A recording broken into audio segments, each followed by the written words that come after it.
Today's episode is brought to you by Destiny O Birdsong's Negotiations, a collection of poems that Elizabeth Acevedo describes as full of wonder. Says Natalie Diaz, Negotiations is an intimate, stunning collection. Destiny O Birdsong's poems examine systems of power and oppression, violence, complicity. These poems are desire, survival, the body, rage, vulnerability, a fierce celebration of Black womanhood. Adds Donica Kelly, the terms of Destiny O Birdsong's negotiations are scalding and tender. Birdsong excavates a national history and her speakers' personal histories, tracks how their intersections and aftermaths wreak havoc in the woman who survives. But Birdsong's negotiations' endgame is not simply survival. It aims to flourish. Negotiations is out now from Tin House. Today's conversation has existed in my anticipatory imagination for many years now. As I mentioned at the beginning of it, I don't miss a chance to see Natalie Diaz read and speak on her work. And so in a way, she's been preparing me for this conversation long before it was on both of our calendars as something for me to prepare for. An added bonus is that in our collective ongoing brainstorm about who listener supporters of the show would most like to see as future guests of Between the Covers, it is Natalie's name that comes up over and over again. So I'm happy to say that we've arrived, that the future is now, and we are now able to spend an extended time with Natalie and her practice in words and in the world. When I was brainstorming what to suggest she might read for the bonus audio archive, I knew that she had a fondness for Jorge Luis Borges's poetry, something that isn't read nearly as much as his other work. But she decided to do something even better. For the bonus archive, she reads from Borges's Bestiary, the Book of Imaginary Beings, introducing us to three of these beasts and talking about the way Borges disrupts history and why that is important. If that isn't enough of an enticement to transform yourself from a listener of Between the Covers to a listener supporter, recently several past guests of the show have offered some really amazing things to future supporters of the show. I haven't had the chance to get them all up on the site yet, but here are some of the ones that are now available up on Patreon. Sophia Samatar has offered a sold-out and thus unavailable hand-sewn chapbook of her story Meet Me in Iram and a story by her speculative fiction comrade Kat Howard, Those Are Pearls, a chapbook they've already mailed between themselves in anticipation of this, so that it is signed by both of them. Aro Kwan and Sheila Hetty have offered their own versions of a consultation to answer a writer's questions about writing and the writing process. Vicky Now has offered a consultation and feedback on a poem. Molly Crabapple has offered signed copies of both of her books, Drawing Blood and Brothers of the Gun, a perfect duo for someone interested in image text or the intersection of social justice journalism, literary writing, and illustration. And Carmen Maria Machado is offering signed copies of the British edition of her latest book, In the Dream House. All of this is on top of the usual perks and enticements. So to hear about imaginary beasts, or to claim one of these generous gifts from past guests, or to find out other benefits of becoming a supporter of Between the Covers, most notably to me, that you are essentially ensuring that the show steps into the future on solid footing, head over to patreon.com/betweenthecovers. Enjoy today's program with Natalie Diaz.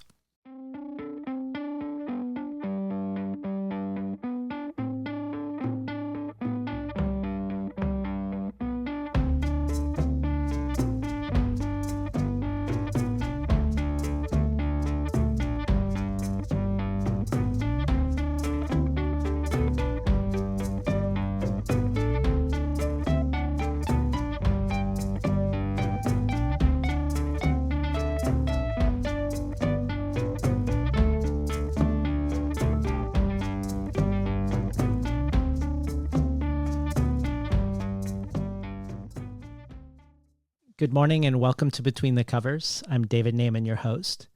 Today's guest is poet and linguist Natalie Diaz. Diaz earned her undergraduate degree and her MFA in poetry at Old Dominion University. Diaz is an enrolled member of the Gila River Indian community and has worked with the last speakers of the Mojave language, where she directed their language revitalization program. Diaz is also a former professional basketball player, point guard at Old Dominion, a team that made it to the NCAA Sweet 16 3 times and the Final Four once during her tenure, and she played professional basketball in Europe and Asia prior to pursuing her degree in poetry.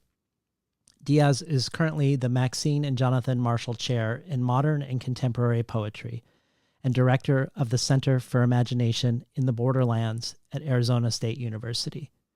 She has also been an ambassador for the University of Arizona's Art for Justice project, which commissions work from writers who are addressing the issue of mass incarceration.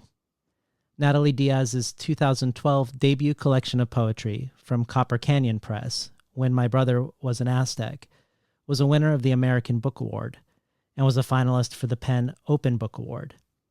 Diaz's writing has appeared everywhere from The New Yorker to ESPN. It has garnered a Pushcart Prize, the Narrative Prize for Poetry, the MacArthur Foundation Fellowship, otherwise known as the Genius Grant, a Lannan Literary Fellowship, and a Native Arts Council Foundation Artist Fellowship, among many others. She's also the editor of Bodies Built for Game, the Prairie Schooner anthology of contemporary sports writing, which includes writing by Louise Erdrich, Hanif Abdurraqib, Terrence Hayes, Claudia Rankin, Roger Reeves, Fatima Ashgar, and many others. Natalie Diaz is here today on Between the Covers for her much-anticipated follow-up to When My Brother Was an Aztec, her latest poetry collection from Grey Wolf, called Postcolonial Love Poem, a collection that is one of 5 finalists for the National Book Award in Poetry this year. Booklist, in its starred review, calls Postcolonial Love Poem a groundbreaking and unparalleled lyric work. Poet and editor John Freeman calls it a breakthrough collection and says, in a world where nothing feels so conservative as a love poem, Diaz takes the form and smashes it to smithereens, building something all her own, a kind of love poem that can allow history and culture and the anguish of ancestors to flow through and around the poet as she addresses her beloved.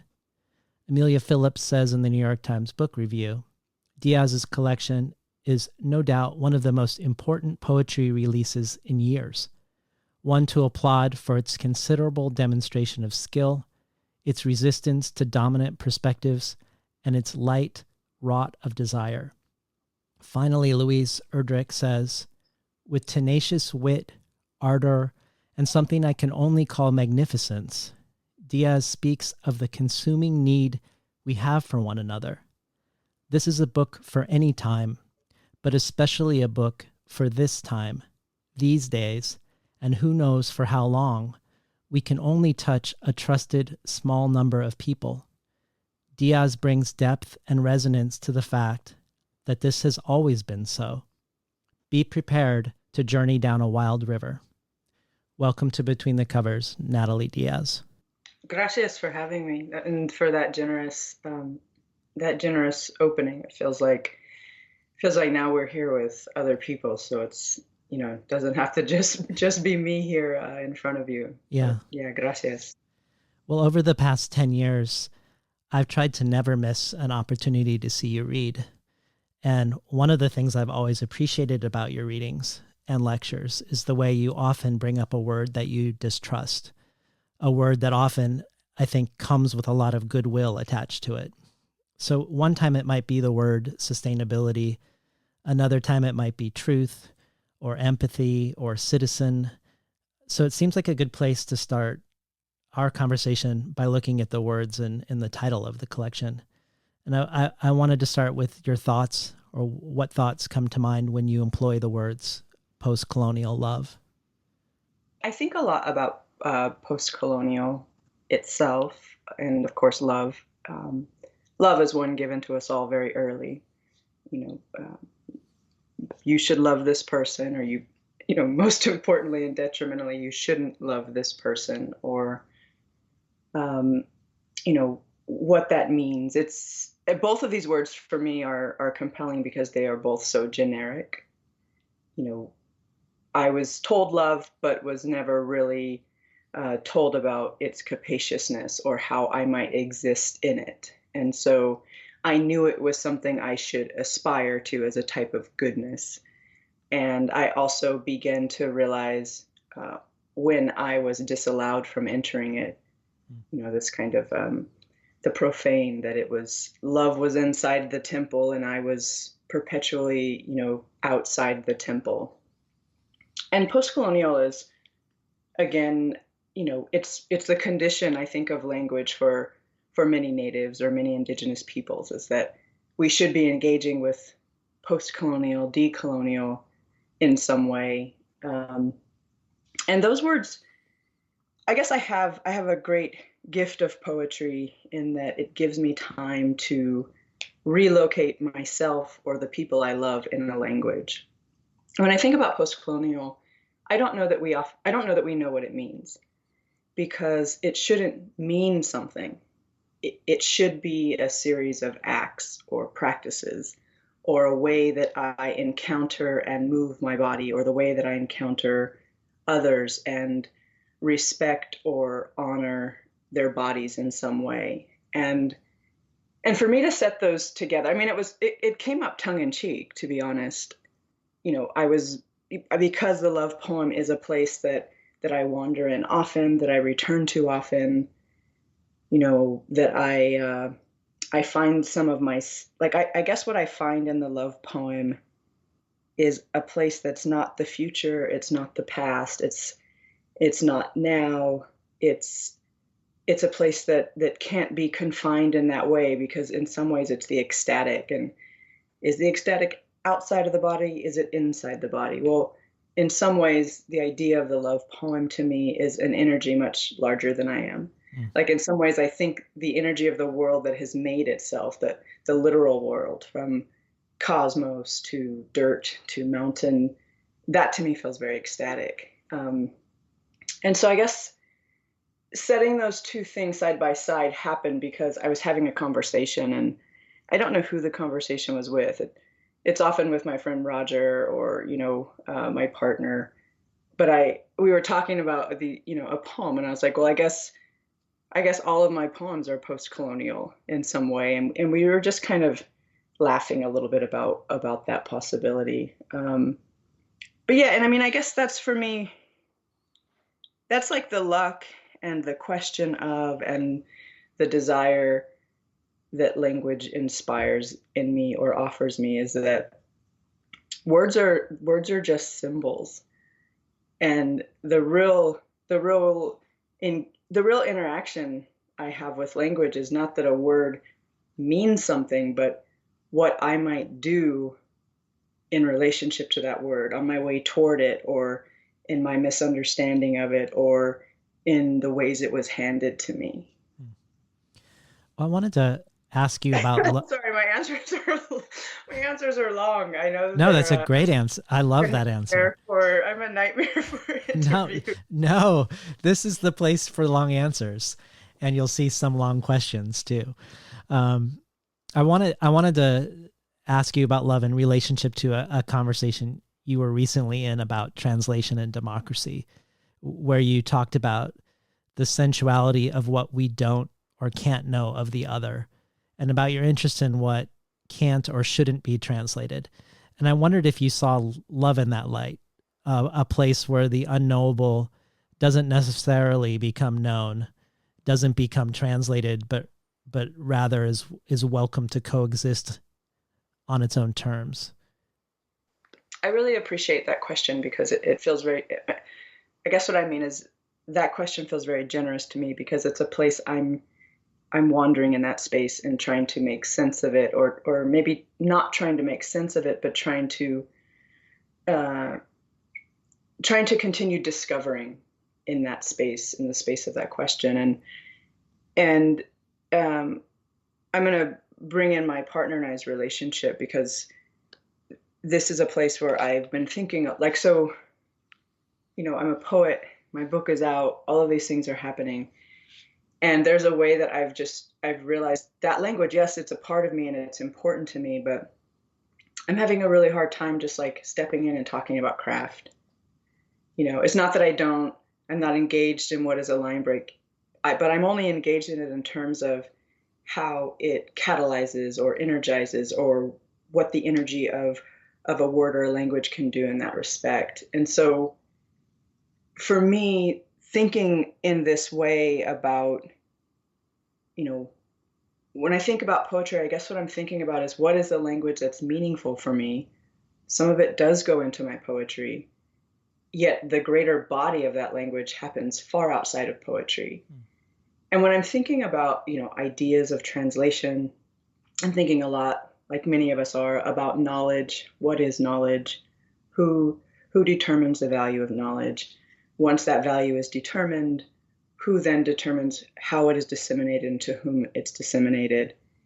And for me, thinking of knowledge as, the way knowledge exists, I think it's the very nature of the word. It's a word I don't trust. The very nature of the word implies that it can be extracted, it can be consumed, it can be, again, made sense of, and it can be made to have value. We see that in a very different way than we've seen it before right now, in the language of the political, or the language of the public, or the language of Twitter. But when I'm thinking about these knowledges, and there are many Indigenous artists who speak about this, visual artists, and who I spend a lot of time in their work and the ways they write about their work. But the importance of having a knowledge that I don't have to translate, and most importantly, that can't be translated. Like that to me is an intimacy that, maybe intimacy is not the right word. I guess the basic ways I'm thinking about this is that, because we live in America, because the power of Western structures of democracy, of empire, of nation, government, all of these things, because they have created this system in which they decide, what knowledge is based on if they can take it, right? So, like, indigenous bodies of knowledges, so we have like indigenous knowledge systems, things like that. They're so important to resist what is academic knowledge, or these many centers of knowledge, because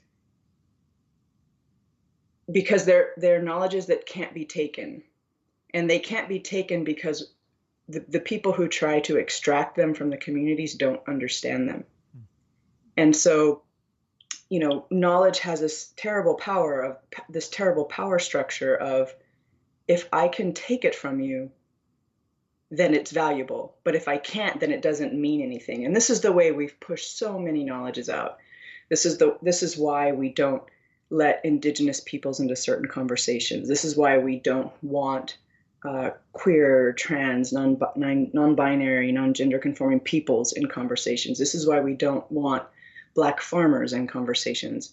And it's because the kind of white system of knowledge, the Western system of knowledge, couldn't take it and do or make something of it to reiterate itself.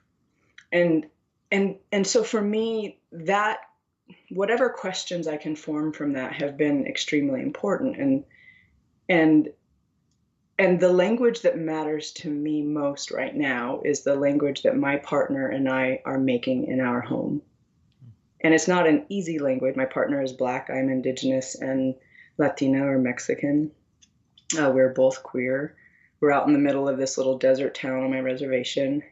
And that private language that we have in our home feels the most important to me. We are both poets, so there's a certain way that we pull some of that language into our work, and in ways that we don't. And to me, we have a knowledge with each other that other people might not understand. And importantly, my partner knows, experiences, knowledges that I will never understand. And I have no desire to consume those things. And I think we've moved away from that because knowledge has been so knowledge is a product, right? Not knowledge is currency. It's, even now I'm in academia, and so there are certain things that must be translated to show my institution that I am accomplishing something or I am successful in something. And so what that means is we assume we can translate everything and that I can know everything. Like, oh, what are you doing? Well, okay, I can know, tell me about that, and now I know it. But what I believe one of the things that's missing, and I believe that this is why returning to very old and indigenous relationships and knowledges is so important right now. And by indigenous, I don't just mean what we call native. I mean any peoples who've had relationships with the land, who've learned from the land and who've been shaped by it in some way, is that, like, what makes us who we are the knowledges that we can't translate to somebody, and it's really difficult to protect those knowledges because of the society we live in. Yet those knowledges will be the ones that, if anything saves us, whatever saving means to somebody, it will be those. It will be the fact that I do not know what it's like to be a Black queer woman, which is a knowing my partner has. She does not know what it's like to be Native, a Mojave, Akamalam, Mexican queer woman. And that doesn't mean we won't build our own knowledges together, but it's important that we might not understand each other. Like, I really believe in misunderstanding or not understanding. I think it's one of the most natural states of our being. And yet here we are together, Yeah. and here we are, and living in that tension, and that it really is that tension where we exist as kind of a third or a fourth entity. That's a really long answer, but it also feels important to me in terms of the ideas of love and ecstasy. Like, I do think love is a not knowing. I think that it is the willingness or the ability or the luck of being in the space between what we know of one another and again, very valuably, what we don't know about one another, and yet can still be alongside. Well, I love what you're saying in relationship to my relationship to the cover of the book, because it feels like the cover is the sort of the perfect embodiment of some of what you're saying, in the sense that, are you revealing your face? Are you in the process of revealing your face on the cover, or are you in the process of concealing your face on the cover? Maybe both, maybe neither. And then the blurriness of your hand, which maybe that's making visible that space between us. The the making of eye contact, but also making visible the distance at the same time.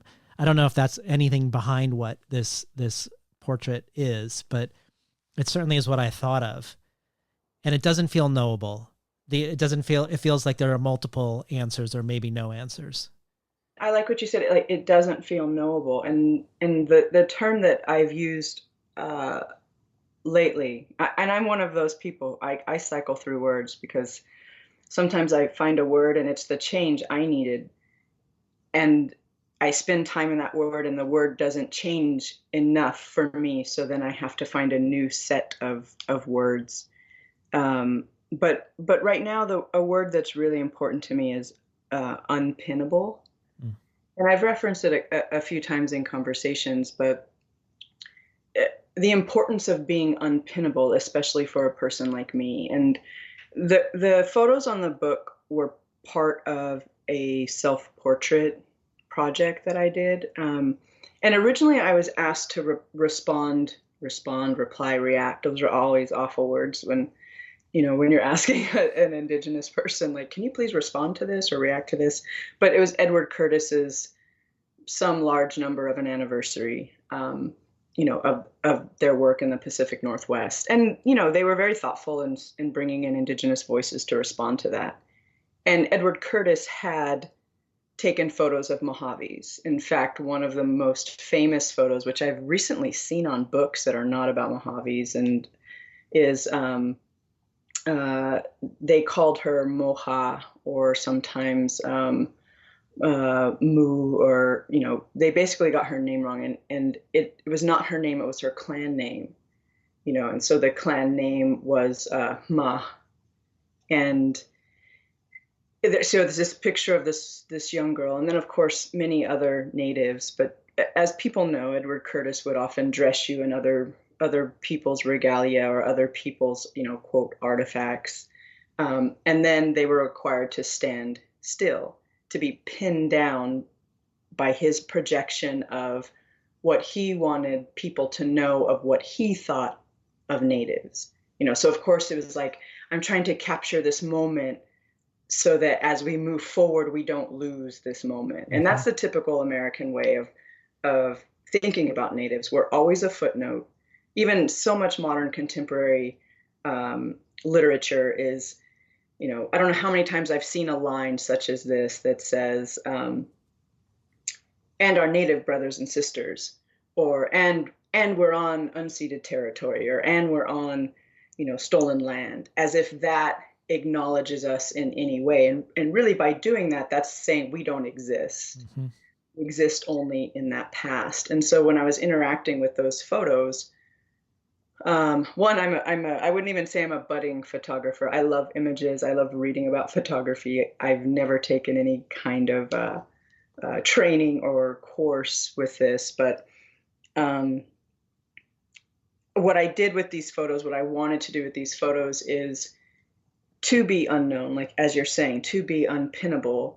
And so one of the goals was that, how can I take some of what is normally a marker of being Indigenous, like even the bangs? I feel like if someone wants you to know that they're Indigenous, they'll cut their bangs real blunt or something, because we often do that. But in every one of the photos, I wore a quote artifact. So I was wearing some, like my tribe does beadwork. So I was wearing the collars or the bracelets with our Mojave colors in them. And so in the photos, what I was trying to do was, if there was a focus on anything, I wanted it to be just on that artifact, in recognition of, that's an artifact, I am not. And so how do I stay beyond that? And he also has a lot of photos where it seemed as if he was trying to put the women in a position of being kind of coy. So maybe they had a slight smile on their face. And so for me, the way I set up the cameras, I wanted to make sure my body was in motion, and that the image was very clearly unable to capture that motion, to kind of defy again or disallow some of the photos. But yeah, I think you're exactly right in terms of thinking about it as the unknowable. Like, I didn't want there to be a projection able to be made where someone could say, this is what I think of Indigenous peoples, or this is what I think of natives. Well, let me ask you another language specific question, in the sense that when you're giving public readings and talks, you begin with some words in Mojave, and then you follow those words with Spanish, and then we hear words in English. And yet the poetry itself is inverted in this sense. Most of the words are in English. There are occasional words in Spanish, and very rarely, almost never, there are words in Mojave. And I wondered if this decision not to employ Mojave words in the context of the poems themselves is related in some way to allowing the unknowable, or allowing the untranslatable, through withholding the words. So Mojave is still very physical to me. It's still very much my land and my home. And some of that is for traumatic reasons, right? There aren't many people who I can speak with. If I want to speak in Mojave, I talk with my teacher. if he wants to speak in Mojave, the number of people he can speak with is not high. And even my quote fluency or ability, which we don't usually talk about in indigenous revitalization, because it really doesn't, it's, if there was any measure, it is the measure that says America and other nations or empires tried to, wipe us off the face of the earth, and the first thing they did was still our ways of speaking to and of one another. That's the only measure. And so to come in and think about who can speak, who speaks well, who speaks fluently, it's the least important, and it's someone else's measurement on us. And like just one example, and my teacher, his name is Amat Chumich Mahakiev, or Hubert McCord, and he is our last bird singer. He's one of my best friends. He's funny. He's like, we're kind of an unlikely relationship, and we're also like perfect together. And he's also my relative. But one day I came in, and he was telling me like, hey, you've come so far. Like, I remember when you showed up and you barely knew anything the first day. And we've been together for years. So, and he's like, yeah, like if you look over there, and he pointed, in one direction. He's like, look over there, and remember way over there, that's when you didn't know anything. And he's like, and now you're right here, and look how far you've come. And if he was just pointing toward nothing. And then, so I had like this kind of, probably beam in my face and a little bit of confidence, and that, that old basketball feeling where I'm like, okay, I'm winning in some way. And then he pointed in the other direction, and he's like, and now look how far you have to go. And he's like, you don't know nothing. This is a funny phrase that I've heard many times where an elder, Hubert has never been rough with me in that way, but some of my elders have said like, this is the way they say it too. And it will give you a feeling of what I feel when I hear it. But they'll say, you don't know nothing. And the way that they say that, you feel it. You feel the emptiness of what you do not know in your body and in your mind. But yeah, so Mojave for me, it has a place, and it's a place of love. It's a place of pain. It's a place of extreme desire and weight. It's a place of energy. I think for me, the language that feels almost like pure energy is the Mojave language, because it hasn't been, it's definitely been filtered through, through colonialism, through this country, and not just here. There are indigenous languages all over, like Africa is full of indigenous languages, Russia, all of these places. So it's been filtered in those ways, but it hasn't been filtered with some of the greed and some of the performance and some of the selfishness, I think, that other languages have, English in particular. And so it exists in a different way. Like when we speak about nouns, there are also things we can do. When we speak about a place, we're speaking about what has happened there. And so everything is so physical that it's just a reminder that I'm a body connected to this body that is language, which has come up from this land, which is a body.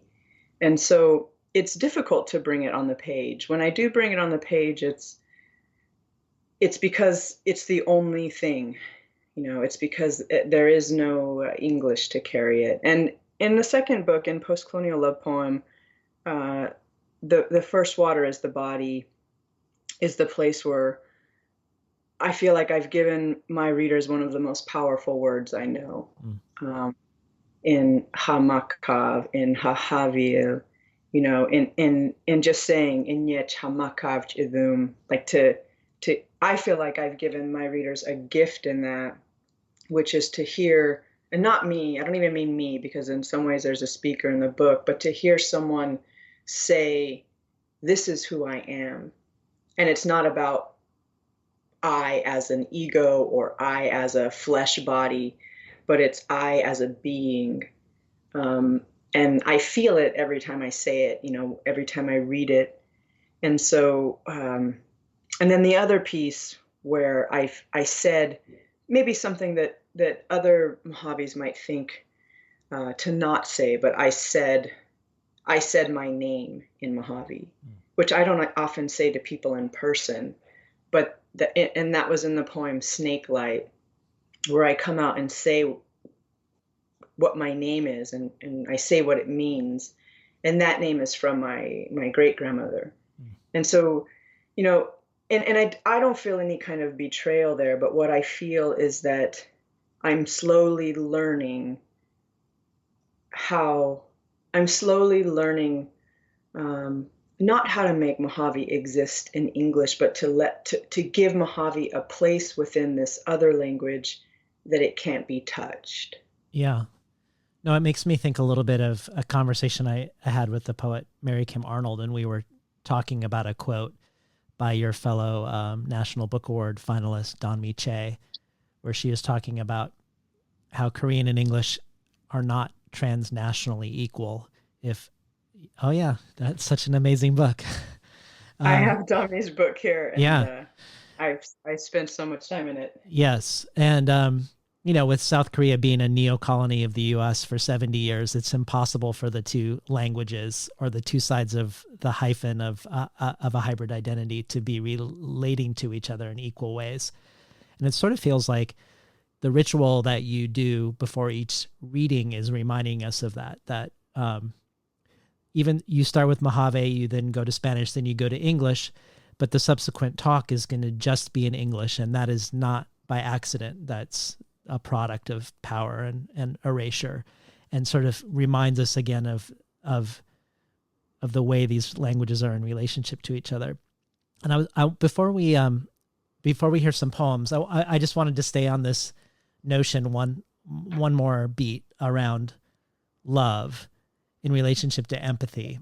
And it's something that you said that I remember you saying a long time ago, but I was unable to find it. So I don't know if my memory is totally off. So I might be saying this incorrectly.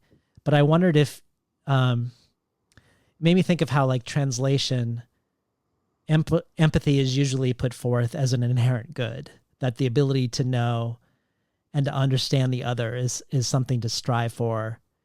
But another way to look at empathy, which feels related to your model of translation, is that unlike sympathy, empathy is presumptuous, that it presumes that we could know the other. And in this talk that you gave, at least in my memory of this talk you gave, you were talking about empathy as a hunting technique from Scandinavia, as a way to intuit and know the moves of your prey. So in a sense, a technique of a predator. And I don't know if I'm getting that right, but does it provoke any recollection on your Yeah, part? can you kind of go back through that last part again, as like we're like where we kind of move into like thinking about the idea of the predator? Yeah. So if we think of the in the general culture, translating something or having empathy for something are considered good. And they're both sort of predicated on this idea of coming to know something as being both possible and a good in its own right. And I was thinking about your notion of translation and also potentially of love, allowing for this space of not knowing, and maybe even the sensuality of love and desire coming from that space, not being bridged. Um, and then this talk that you gave up where you were skeptical of empathy, of the notion of knowing someone else's different experience. And I believe you were talking about it originating as a way to hunt, to imagine yourself into the thought processes of prey so that you could anticipate them and catch them. I don't know if that's true. I mean, is that true? Yeah, well, I mean, I don't know the prey part, but I definitely feel that way about translation. And some of this goes back to knowledge. Like, there's a knowledge that's just for me and not for you. There's a knowledge that's just for my partner and I and not for others. There's a knowledge that is just for Mojaves and not for others. And you have those knowledges also. But there's a language that is maybe pre-verbal, or maybe incapable of being verbal. And and to me, that's the most important thing, right? We have been taught that we can make meaning or make sense of everything. Like, how many times we've said it here, like, does that make sense? Do I make sense? And like, I talk with my students about this. I'm like, I don't know if it makes sense. It doesn't have to, but if this is where you're at trying to make sense, trying to, again, like trying to make sense, if this is where you're at trying to figure out the question, trying to understand what is, you know, outside the question, adjacent to the question, then that's all that matters, right? And that some of that, it's really tough with my students to let them know that, like, the poem is just the smallest part of what you're wondering, Mm. of what that experience is. And I don't believe in empathy. And some people really bucket that idea. Like, they get frustrated with it, and which I also think is interesting, but that's sideways from here. I don't believe I should ever deny, not, I don't even have the power to deny, but I don't feel the need to have an argument about a word someone needs for themselves, or a concept someone needs in order for them to feel they're being who they need to be or how they need to be. I guess the question I have, and this does relate to love, um, the question I have is, where is the action?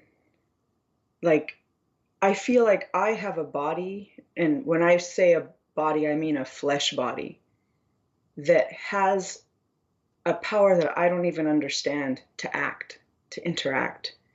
And some of that, I think, was intentionally meant for the earth, for what made me. And then everything else is naturally in relationship to other beings and other life, whether it's my river or the plant or my lover, or, for me, like, a place I think a lot about is for the stranger.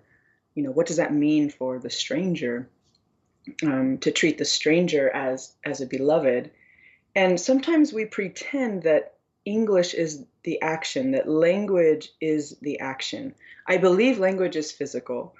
I believe language is beyond us. But the thing I'm most interested in is what is the human action. And why that's important is because I think human is a very problematic word. Um, from Sylvia Wynter to, one of my best friends, Roger Reeves, is constantly pressing on this idea of, like, what do we mean by human? Like, who can even be human, and who would want to be a human? Mm.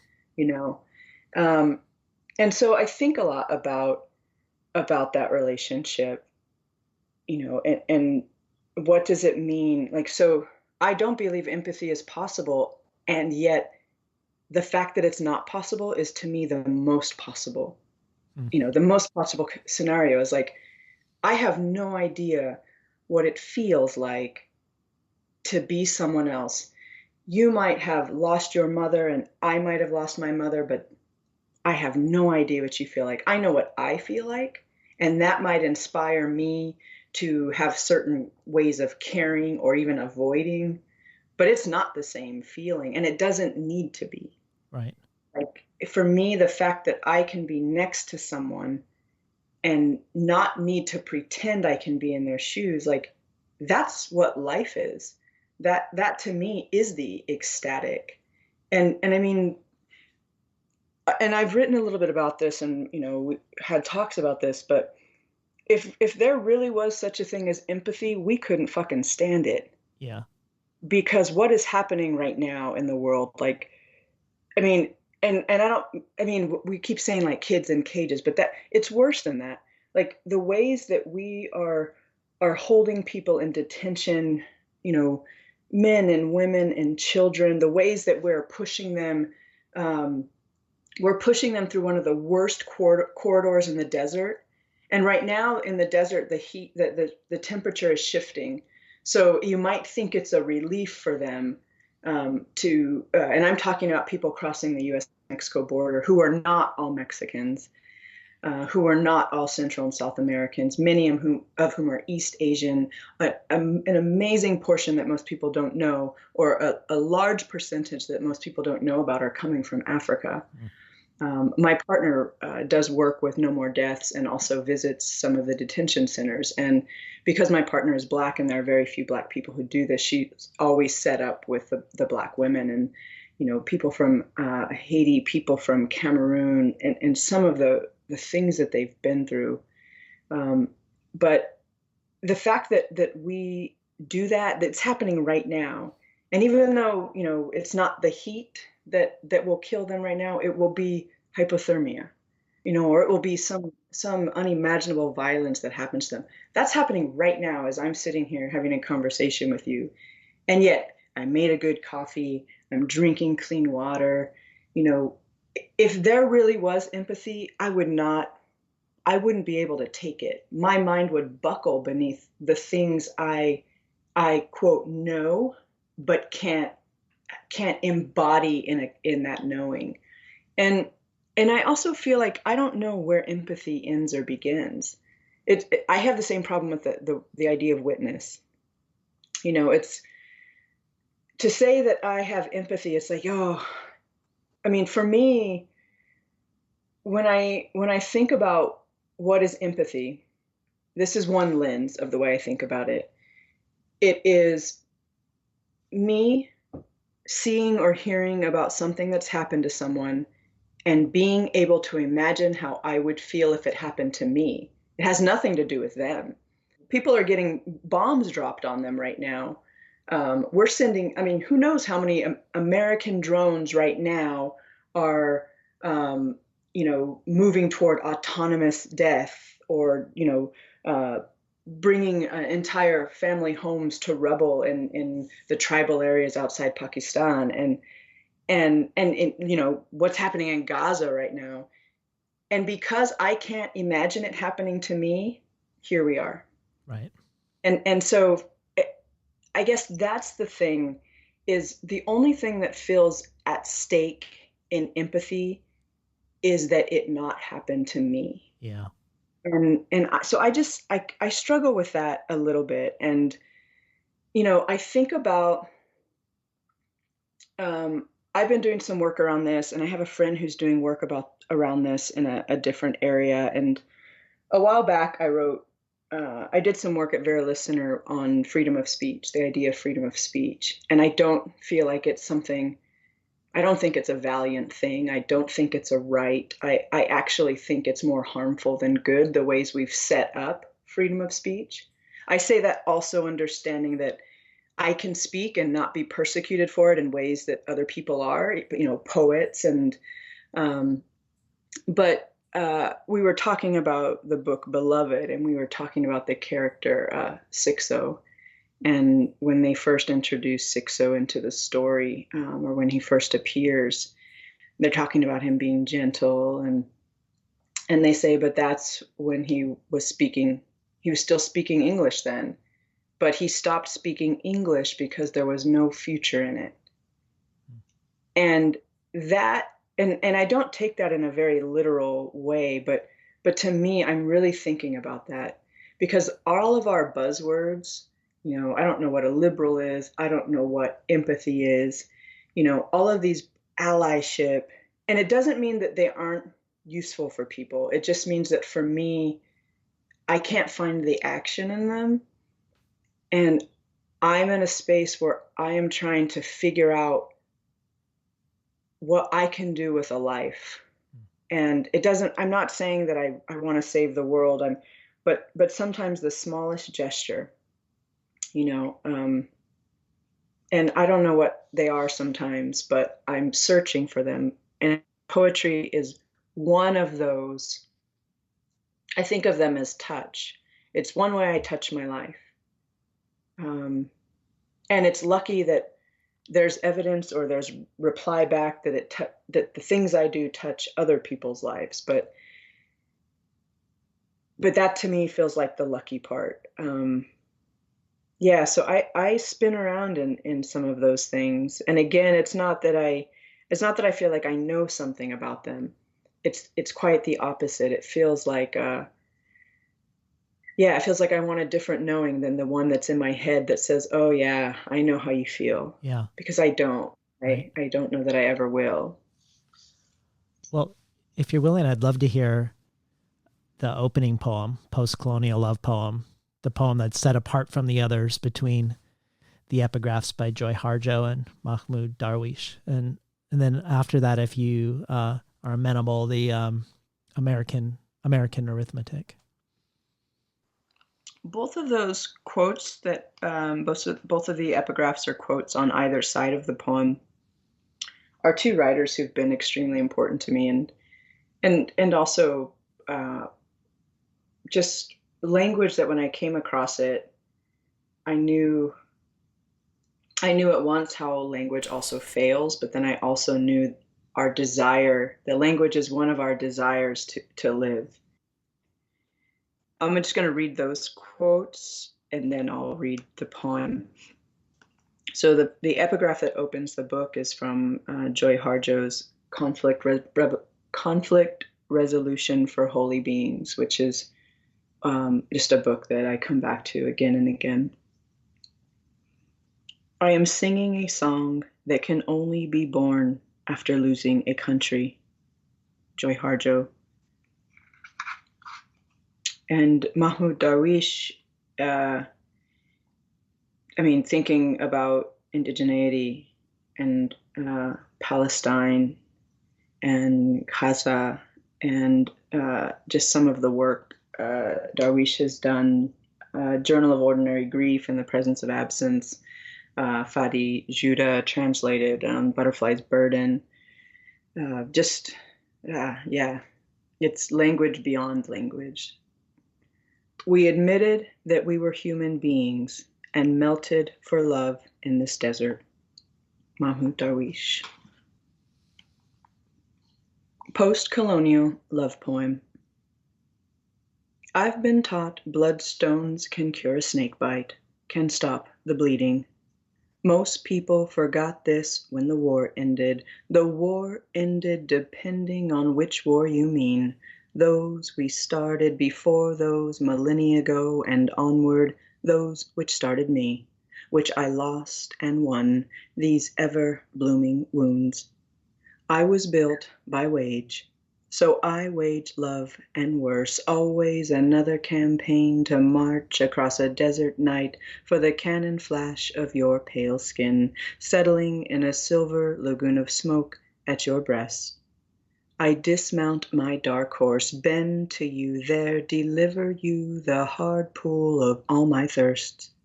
I learned drink in a country of drought. We pleasure to hurt, leave marks the size of stones, each a cabochon polished by our mouths. I, your lapidary wheel turning green, mottled red, the jaspers of our desires. There are wildflowers in my desert which take up to 20 years to bloom. The seeds sleep like geodes beneath hot feldspar sand until a flash flood bolts the arroyo, lifting them in its copper current, opens them with memory. They remember what their God whispered into their ribs. Wake up and ache for your life. Where your hands have been are diamonds on my shoulders, down my back, thighs. I am your culebra. I am in the dirt for you. Your hips are quartz light and dangerous, two rose-horned rams ascending a soft desert wash before the November sky untethers a 100-year flood. The desert returns suddenly to its ancient sea. Arise the wild heliotrope, scorpion weed, blue phacelia, which hold purple the way a throat can hold the shape of any great hand. Great hands is what she called mine. The rain will eventually come or not. Until then, we touch our bodies like wounds. The war never ended and somehow begins again. And that, of course, was where Postcolonial Love Poem came from. Realizing that I could probably never write a poem that wasn't post-colonial. You might hear some like buzzing going by. I live in the desert, so all of these people have like they mostly drive doom buggies versus vehicles. So I don't hear it too their bad. trucks are like gigantic. We call them Yeah. like God, Jeepers Creepers with like from that scary movie. Yeah.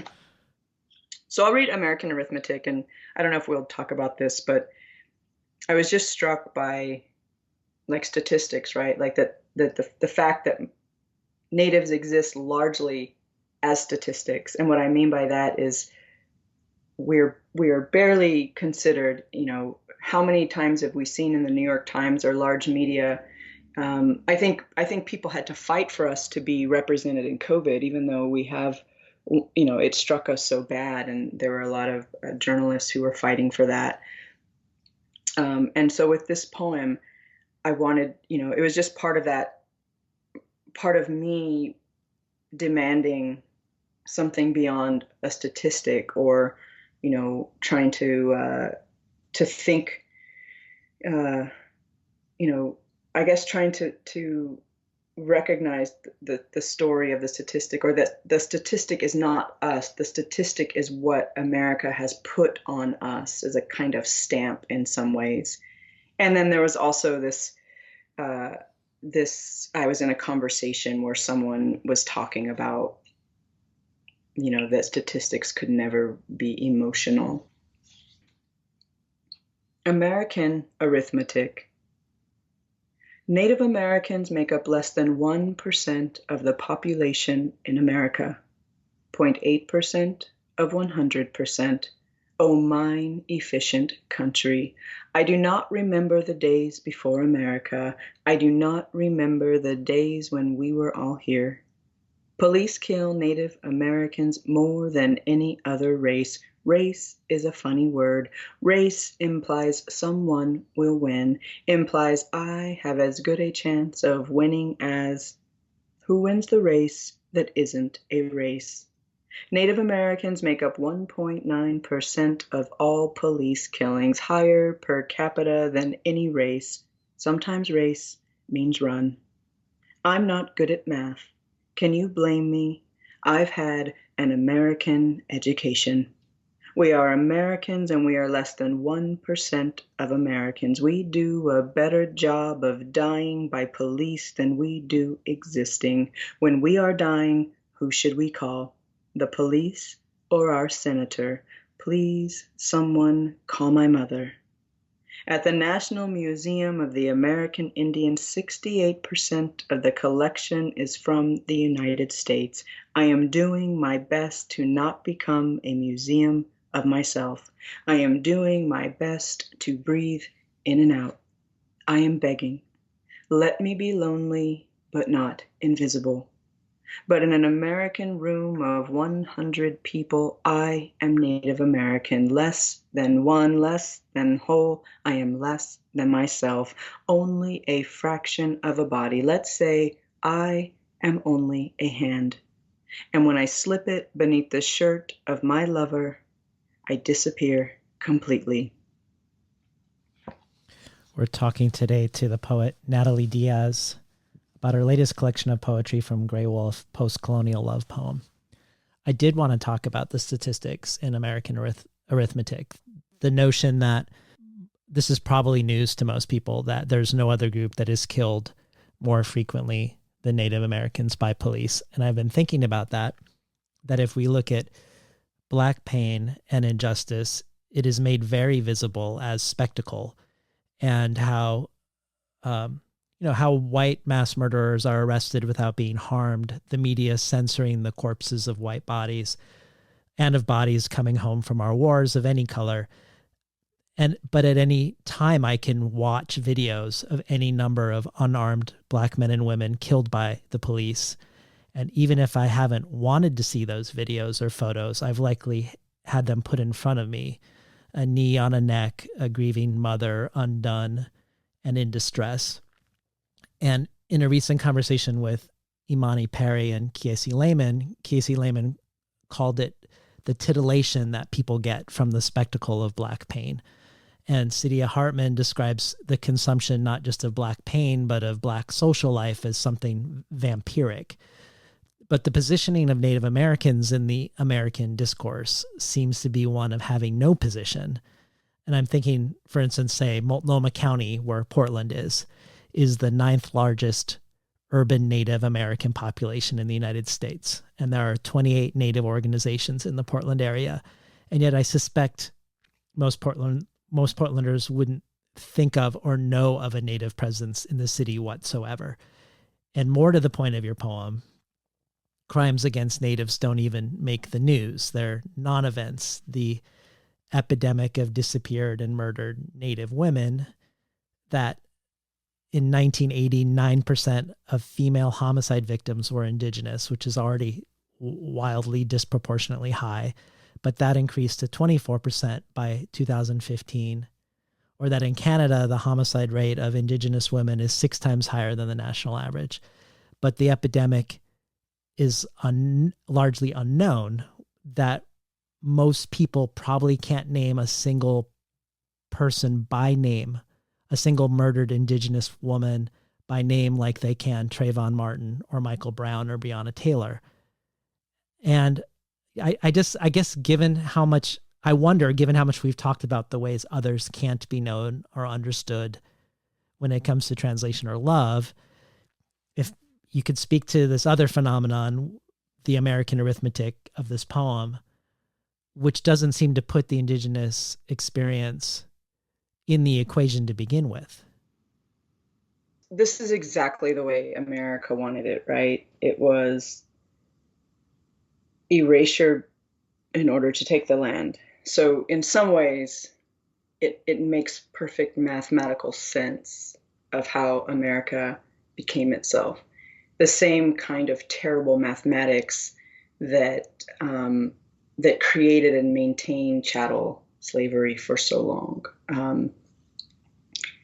And like, to me, one of the true losses is the separation of the oft separation of what this empire has done to anyone outside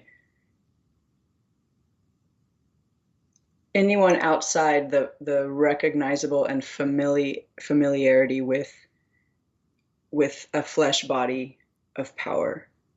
You know, like our reservations, for example, were also the sites of Japanese American incarceration. Horrendous conditions and ways that they were treated.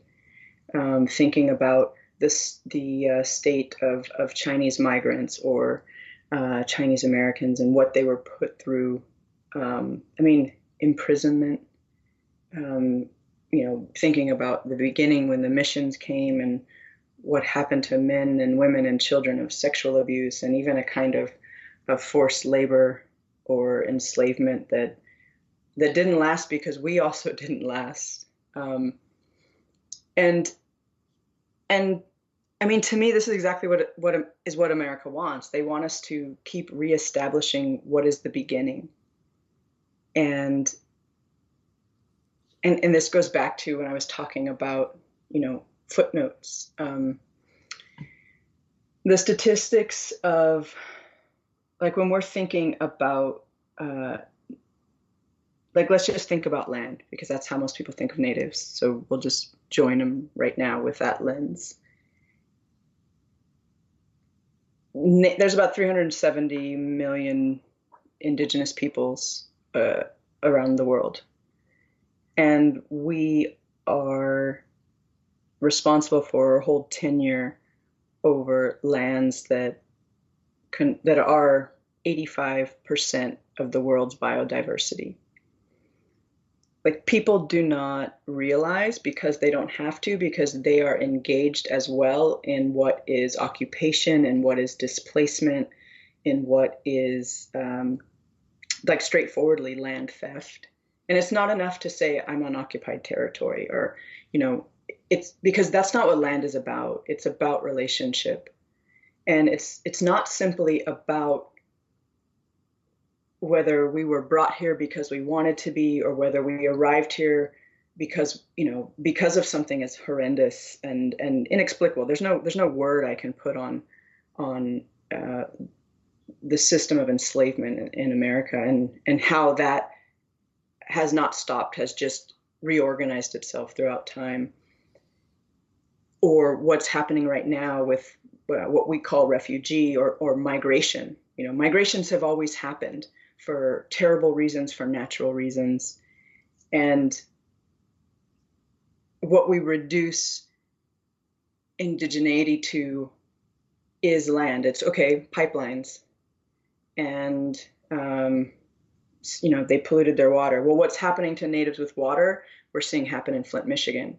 That's connected. And until we make that connection, you know, nothing will change until we connect what's happening to natives, natives meaning indigenous peoples in the Americas, to what's happening in Palestine or Gaza, to what's happening to Black men and women in the United States, in the Americas, again, in general, until we connect what is indigenous in terms of land to what is indigenous in terms of diasporic or dispersed people, you know, who are also Black. In America, we have this tendency that Black only means one thing. We do the same thing with natives. Native only means one thing. We're all from different lands and languages. And to me, that invisibility is to our own detriment. It's a poison, right? And it began, America came in, and I mean, literally sometimes poisoned, destroying crops, destroying seed banks. We were out in our desert from one of our sister reservations, and we were out looking at some of the seeds in the desert that people might not notice were there, but that we once subsisted off of. But knowing just that troops came through and burned those seed caches, and then they grazed it so that they were gone. You know, these are small things that are actually the large things. You know, and I'm thinking again, you know, I think that is such a striking point you've made about not knowing the names of people.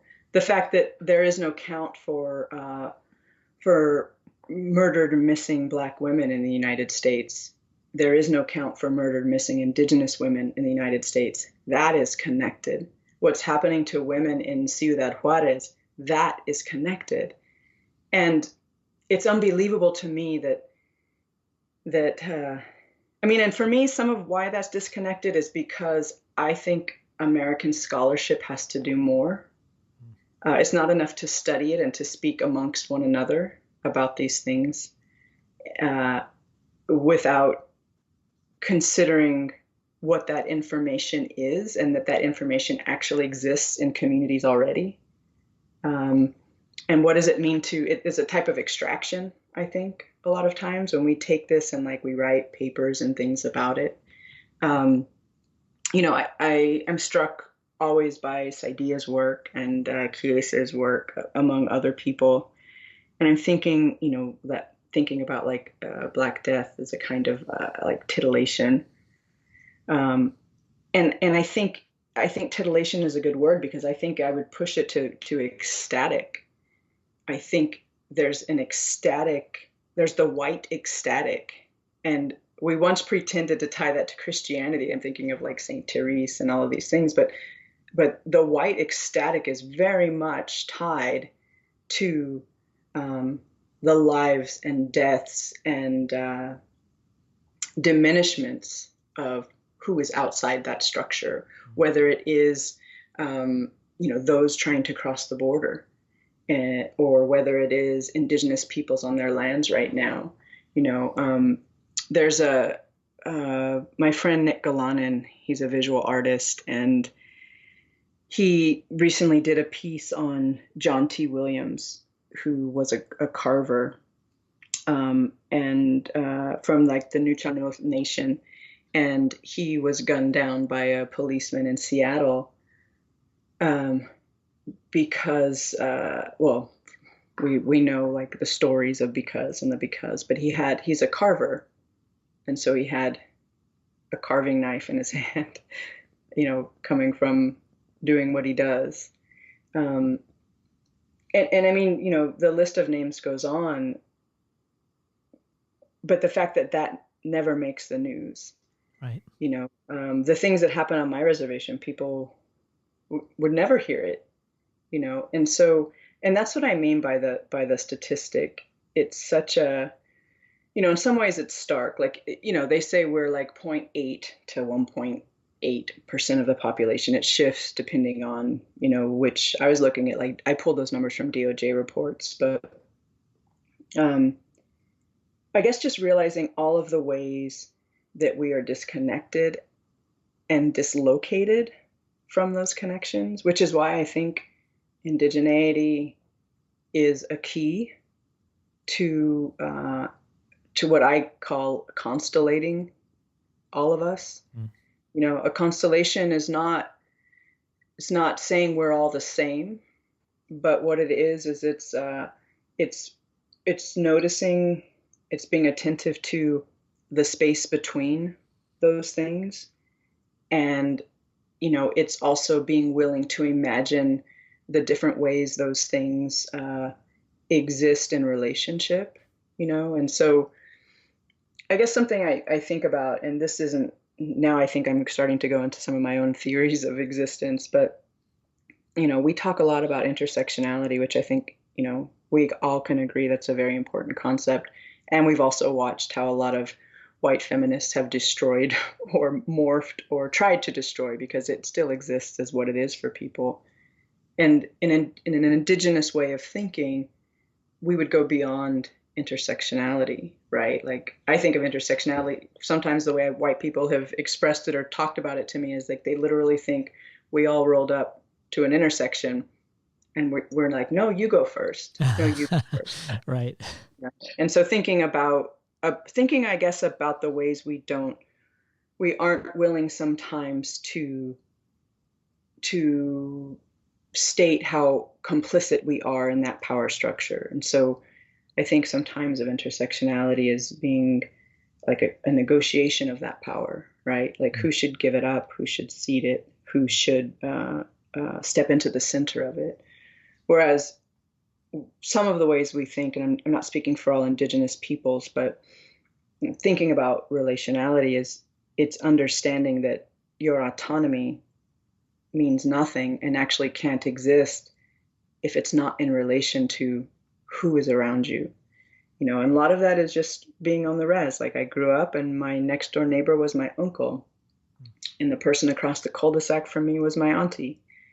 And that your neighbors are your family and your community is your family. And yes, some of us were cousins or aunties or grandmothers, but that's not the relationality we mean. We mean that my actions are in some ways a part of my community's actions. And it doesn't mean that's always in unity, or in some sort of harmony, but that my actions also affect them. And I feel like in some ways that's what's missing about what is the Indigenous experience. And we're starting to see it, I think, more present. I think Standing Rock was a big part of that. I think what peoples are starting to realize with the pipelines is a large part of that. But yeah, I mean, and I don't even mean this necessarily as a complaint, but I just mean like the relationships I have right now in conversation and in imagination are very much collective imaginations. Though I talk about them and I try to build them as what I call imaginative trusts. And it's bringing in what is Indigenous, what is Indigenous diasporic, what is, and trying to create these spaces or conversations where I can exist as a Native and be recognized as a Native. Someone else can exist in all of the ways that their relationships they are. And I don't just mean identity, but I mean like genealogies. Like, where have you come from? Mm-hmm. How did you arrive here? And it's not even necessarily about the how you arrived here, but now that you're here, how do we arrive to place? And then now that you're here, how do I receive and how do we receive one another in this place? I think it truly is a practice that I'm still learning. Could we hear Manhattan is a Lenape word? Yeah.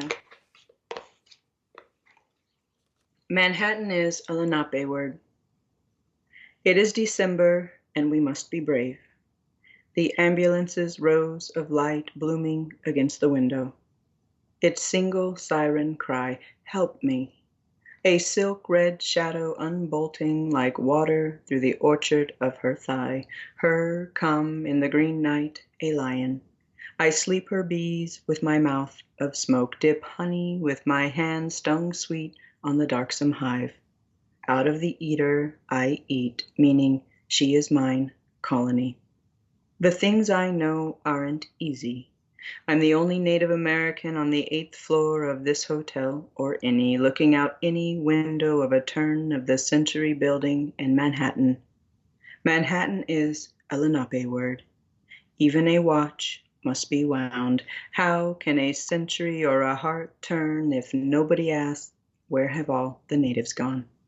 If you are where you are, then where are those who are not here? Not here. Which is why in this city I have many lovers. All my loves are reparations loves.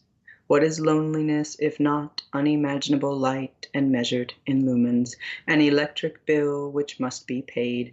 A taxi cab floating across 3 lanes with its lamplit gold in wanting. At 2 a.m., everyone in New York City is empty and asking for someone.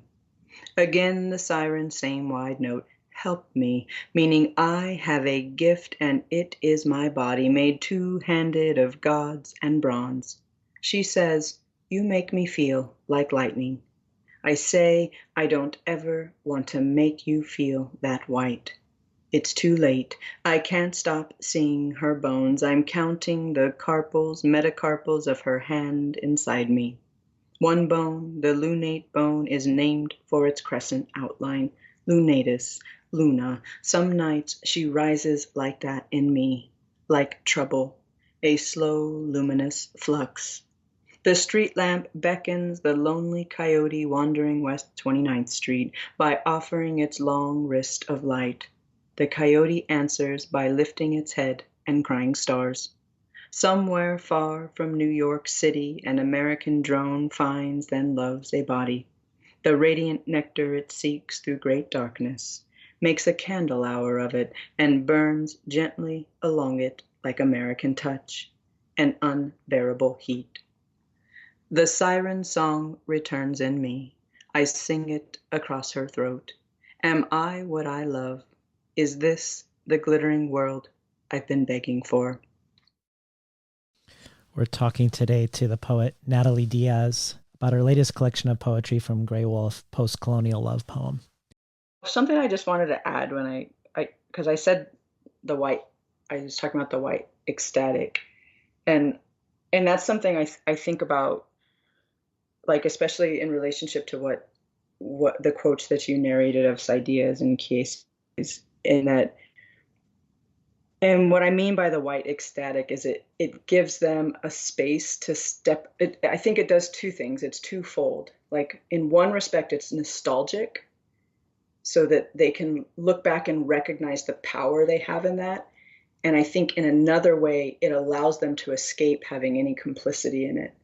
And so it's the same way that, of thinking about all of the different ways of Black Death that they've invented and imagined. And then even the ways they think about indigeneity and like the idea of the Wild West.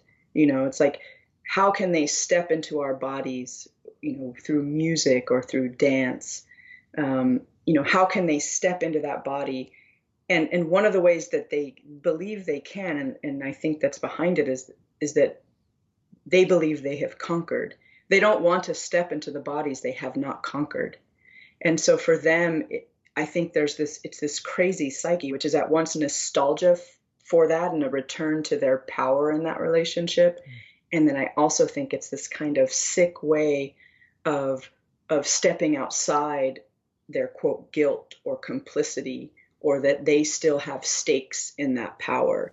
And I think for me, that's what I mean by that idea of the white ecstatic and how it relates to each one of us, whether it's having been descendants of a slavery or peoples of of enslavement, or Chinese Americans, or Vietnam, for example.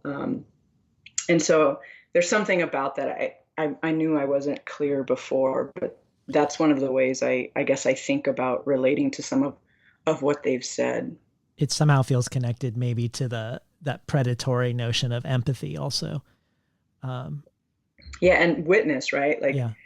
and I think this is now like I can connect to that idea of the predatory in relationship to empathy and witness, because it's almost like, it's almost like going into a department store or wherever people shop, and you can pick you can pick out an outfit that is a projection of how you want to be seen, and so thinking like that's what empathy is.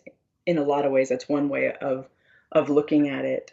um yeah, and I think there's something about that, in that how do I construct the different ways that I would like to be seen. And it's the same extractive nature, it's the same extraction that's happened across time, to come in and extract the land, and then to continue, and it's a never ending extraction, right? Like, I feel like once you become that predator, once you engage in that hunt, um, for prey, it doesn't end. It doesn't end unless you're willing to stop and look at everything that you have done, and take an account of what that means for what you might do next. It's like, yes, they took the land. Well, they took the land. Well, that wasn't enough. They take the water, and they take the water. That's not enough. And so they have to take uranium. They have to take coal. It just doesn't end. And it's the same way thinking about the labors that they tried to take from Africans, and Black Americans today are still being extracted from in that way, just with a different method. Yeah. Well, it makes me think a little bit of my conversation with Joe Sacco, whose latest book, Paying the Land, is uh, about the Dene people of the Northwest Territories of Canada. It seems like the extraction goes farther. Like, not only is this cutting off through Christianity and residential schools of knowledge of living on the land, of transmission of knowledge across generations, of language being passed down through generations, and then the extraction of resources. But If I can say something, I think Osaka's book is extractive. you do. I do. I think that dip in, and like, to me, that's an example of empathy, but being dressed in it. Yeah. I mean, it doesn't mean that only natives can tell those stories, and I think the importance is for many people to know about one another's histories and stories. But there was just something about that book that to me felt kind of like that extraction. And one of the ways I'll say that is because relationality is all the difference. Some of that information in there I do think is important and needs to be out, but that kind of quick drive, it felt like drive through writing. And then it's also been hailed as like through the lens of empathy. And yeah, that's a book I wrestled with quite a bit. Well, let me ask the reason I brought it up was more from the perspective of when we're talking about extraction. The interesting part about it, which also came up in my conversation with Jake Skeets, is about how the destruction of a culture and the transmission of knowledge, and then the only opportunities available within sort of a corporate capitalist extractive system become resource extractive jobs, so that we find native peoples prominent in coal, or here in the Northwest in timber, or in the Northwest Territories in fracking and oil. It feels like it goes so that extractive, or we would call it predatory relationship, goes all the way into the interior of like, what are the options for someone to make a livelihood? I don't know if there's a white ecstatic in seeing a native population being tethered to a resource extractive occupation. But I didn't know if you had any thoughts about that. Definitely, like, I teach in the academy, Like, I think that's one of the most extractive structures of knowledge.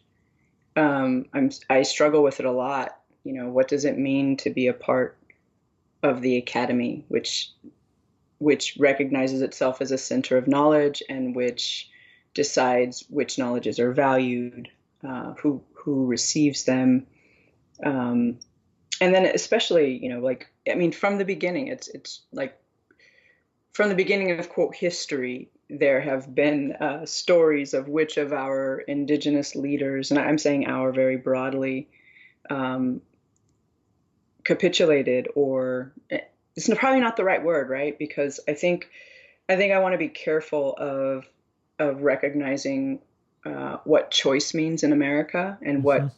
what goodness becomes.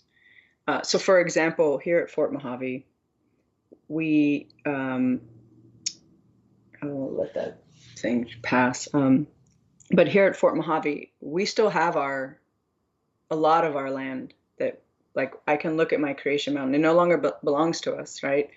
They want to turn it into a park or something, which is, you know, the park services is another racket. But I look there, I see where the fort was, which we no longer, of course, own. Where the fort was, which became the boarding school. However, we had a sub chief who decided to take the government's offer, which split our tribe. And so they moved downriver to what is now Parker, Arizona, or it's called the Crit because it's the Colorado River Indian tribes, because they thought they were going uh, by themselves to become another space for Mojaves, but they also moved in Chemehuevis, Dene, or people from Navajo Nation, Hopi, and then of course it's also the site of the Poston um, concentration camp, or, you know, Right. one of the Japanese American carceral sites. And so that's another, I mean, that's maybe an early example of when someone made a decision that they thought would be better in some way, maybe for them, maybe for their entire community. I think also in terms of this, I think I think again about what we've learned of what is goodness or what is success, and how those are just traps. They're traps. We will never. I don't think I will ever be successful in America because um, there's someone else's measures of success, and I will always be other and outside of that. You know, I think of like my brother, for example. My the brother I write about, who becomes the brother. You know, my real life brother becomes the brother in some of my work, is that he didn't have that system of success. The choices he was given, he made, and I can look at them from the outside and say that was the wrong choice, but it's not the wrong choice because it was never mine to make. And I think a lot about what it means that I'm me and he's him. Like, and it wasn't simply because I took a separate, like, suddenly I came to a crossroads and was like, Natalie, you can do this or you can do this. Right. It wasn't like that. And in some ways, the mistakes my brother made, or what we call mistakes, or the choices he made ahead of me, in some ways were very protective of me because I had a different path because of those choices. It's not the same analogy, but I really want to complicate that analogy because, you know, I think a lot of this, we can equate it now to greed and money, but I think this began with these ideas of goodness. How could you be a good Indian while you were being occupied by a government? Well, you got in line, you walked the line. And if you weren't, you were punished. You were punished with starvation. You know, like, and so that is also very much ingrained in us, you know. And so if you wanted to eat, you did what they asked. If you didn't want to eat, you suffered and starved. And and for me, that's still happening today. And you know, there's sovereignty is such a problematic word in Indian country or in indigenous country. It's a word that a lot of our young people are struggling with and pushing back against. And yet sovereignty for our older generations is what keeps us visible in US law. You know, but we really do have to question what is sovereignty, right? And we're seeing it now more publicly. It's always been happening privately on reservations, but if the government wants to, they do it.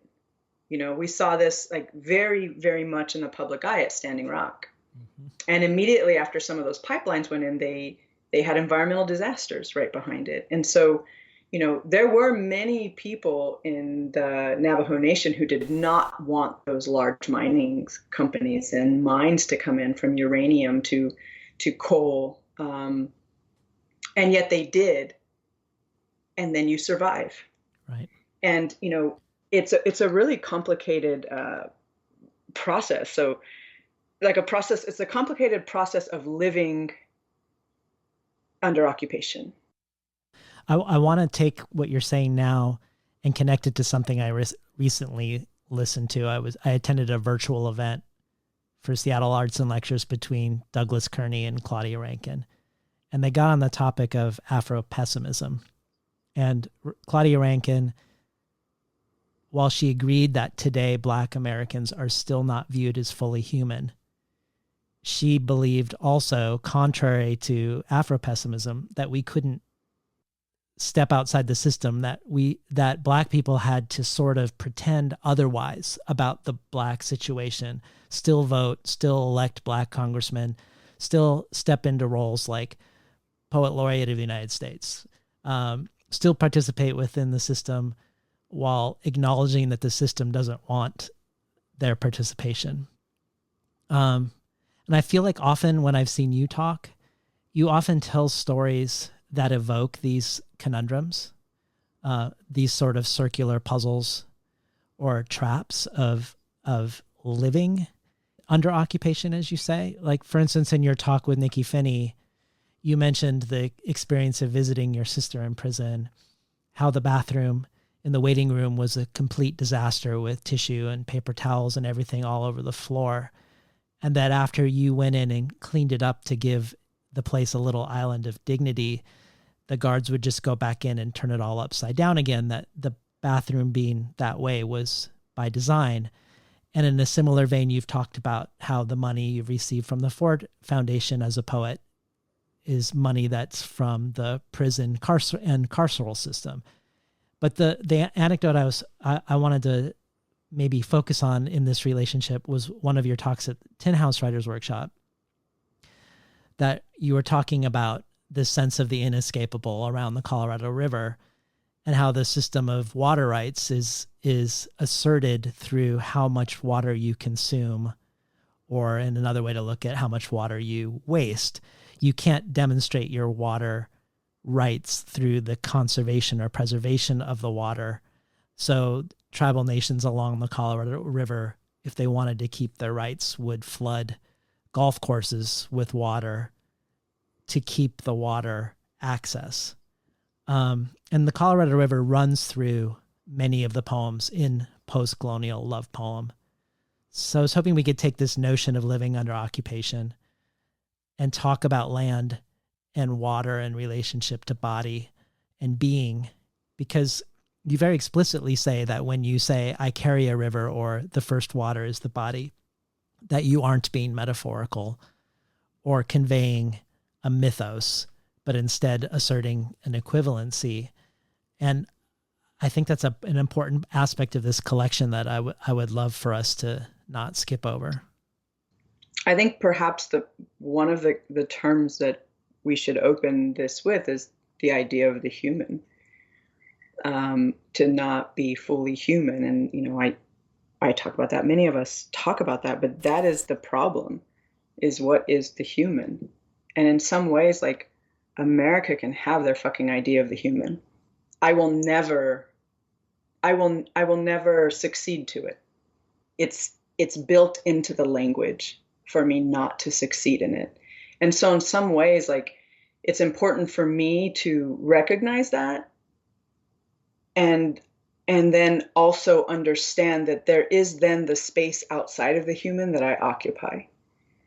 And so, like, when you were saying, like, referring back to that line about, this is not metaphor, that's something I know and believe. it's also very difficult to practice that in America. And so when I'm thinking again about kind of critiquing that, critiquing like what is participation?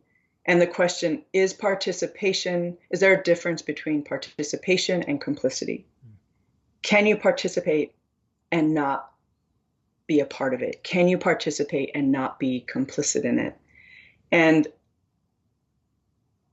the question that's most important for me is the one I have to ask myself within that, which is what am I comfortable enough to reject of humanity? Because it's going to be very uncomfortable.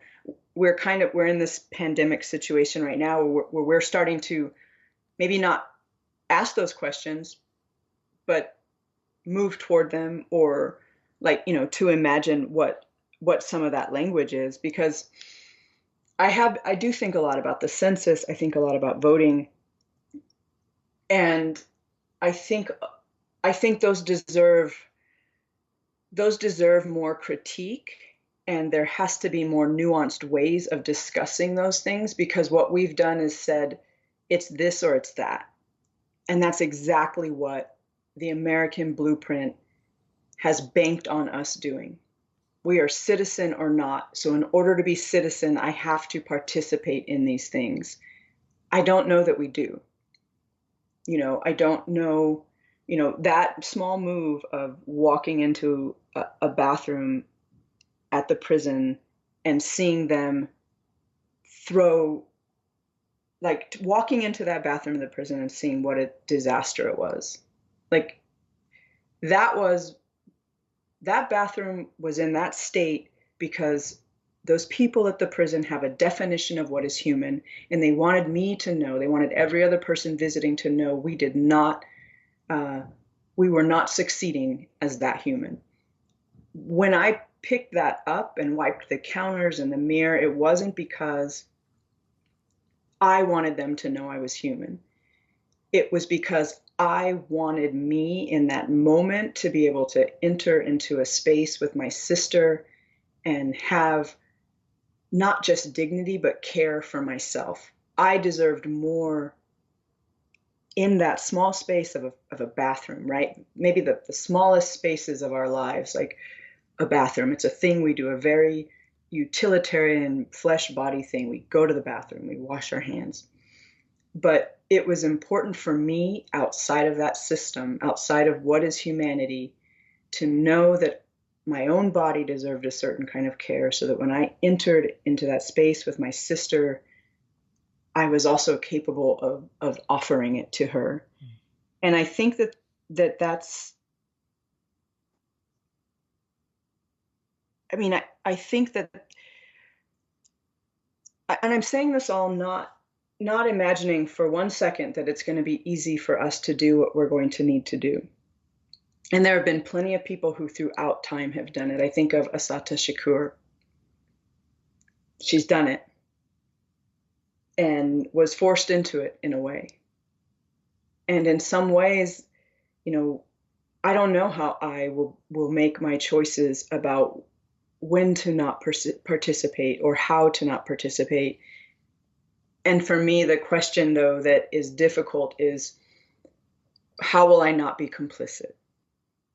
Also, this troubling of the word human, I really connect to, because it feels also connected to your skepticism of goodness. Because if we think of the word inhuman, which means somebody's bad, and that being humane is being good, it feels like there's a whole lot baked into the dynamic of human versus non-human that isn't very examined. That's just assumed. Well, and that there is anything like goodness. I feel very lucky that, I know what it means to break the law. I know what it means to add incorrectly.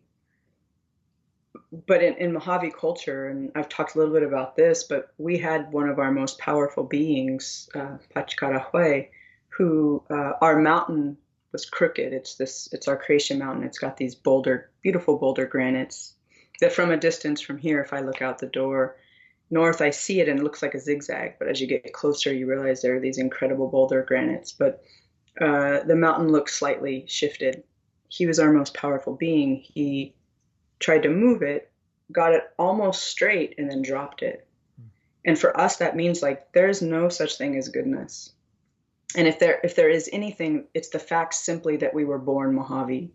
So we're beyond goodness. We were born Mojave, and there's a strength and a power in it. And we will make mistakes. And you make a mistake, what happens next? Well, you try to do the next thing that has a different kind of energy in it, or you try to reorganize, what that energy is. And that to me is one of the larger questions about what is goodness. And American goodness is for nobody. It's meant for the us and the them. What it's done for us in terms of violence, like the way that America has created these, not just America, I think it's Westernism, but it's created so many categories of violence as if violence is not a natural condition. And then, so we have this wild way of thinking about peacefulness, like peaceful protest, and that somehow is not connected to defending oneself. Like we're in a state where brown and black and queer and trans and all of these other people in general, right? Like are not allowed to defend themselves. They have to be peaceful and get beaten down in the street. And it doesn't mean that doesn't also have a power. And it doesn't mean that there's anything, I have no critique of folks who that's the way they want to act. And I also have a right to defend myself. Right. I think something that's crazy for people is like my partner and I own guns. And we have every right to. And whether that's to hunt or whether it's to defend ourselves, and I think that we've held ourselves to this idea of goodness in a way that that in order for us to be good, we have to be passive, submissive, not speak back, not pressure the system. We have to understand, well, justice will occur. Well, we just need to talk about it some more. Well, just bring me to a place of understanding, make a good case for it. And it's like, no, like we want to live. And if you want to live, life is such that you will fight for that life no matter what you have to do. This is a terrible analogy, but the same way, like you put an animal in a trap and it will leave its leg behind to get out of that trap, which is a violent thing. I think too, just about the very violence of any kind of life, to watch a plant push up through the ground in the desert and to watch it incrementally try to live. We say grow and we pretend grow has nothing to do with life, but that is a violent to burst a leaf, to drag whatever water you can from this desert and burst out with a leaf. That's a kind of violence. In Chinese medicine, the word for the energy of a seedling that's pushing through frozen ground is the same word for anger. It's also the sound of shouting, like the way something so soft and tender can make its way through something that's completely hard and get to the surface. Yeah, and that's in us. Like, and anger is the emotion I trust the most. And what I mean by that is that for me, anger requires so much of my attention that I am most sensual in those moments of anger. And it doesn't mean that I kind of don't lose my mind in it, but that's most important, to lose my mind in it, to not have my mind pretending it knows more than what my body in that moment is sensual to what's happening. And for me, that is something that very much American Empire, white what we might call white supremacy, but that's also becoming a kind of generic thing that I'm really worried about. But Western culture has tried so hard to not to dislocate us from our different sensualities, which are anger, which are violence, as much as those violences and angers also teach us about what is tender, what is touch. Yeah. Something that you evoke really well in Postcolonial Love Poem is the connection between body and land, or breaking down the distinction between human and the non-human. And I wanted to ask you more about where words fit into this, where language fits into this connection between body and earth. Because you say in American Water Museum, you cannot drink poetry. And in one of your Tin House talks, you talked about how when you're away from home, you're sought after as a poet, and that your poetry has a certain currency in the world at large. But then when you return home to the reservation, people aren't as impressed at all with the poetry in and of itself. They want to know what the poetry does, what tangible actions it has. And you said you were talking about how to put your poetry more into the world, into action beyond the page. And I guess I wanted to hear about that. I know there were 8 years between your two collections. I don't know if there's something manifest in your second collection that reflects that, or if it's something not in the collection itself, but some other activities around your poems that relate to this question of not being able to drink poetry. I was in a conversation with a Grey Wolf event that Kevin Young and Roy Guzman and Khaled Matawa were in, and Khaled was thinking about the pleasure, like that poetry is a pleasure. And I would agree with that, or I would agree with that, if that feels so like hierarchical. Like, well, I'm granting this as knowledge, but when Khaled's, was framing this conversation that poetry was a pleasure, it began with Kevin, I think, quoting Seamus Heaney, who had said that poetry is a home. And I had said that I don't know that poetry is a home. I believe it is one pathway home. And, either to return me to home of some sort, or to carry me to a home that doesn't exist yet. And I'm thinking about, like, what is language? It was a gift, I think, from our creator.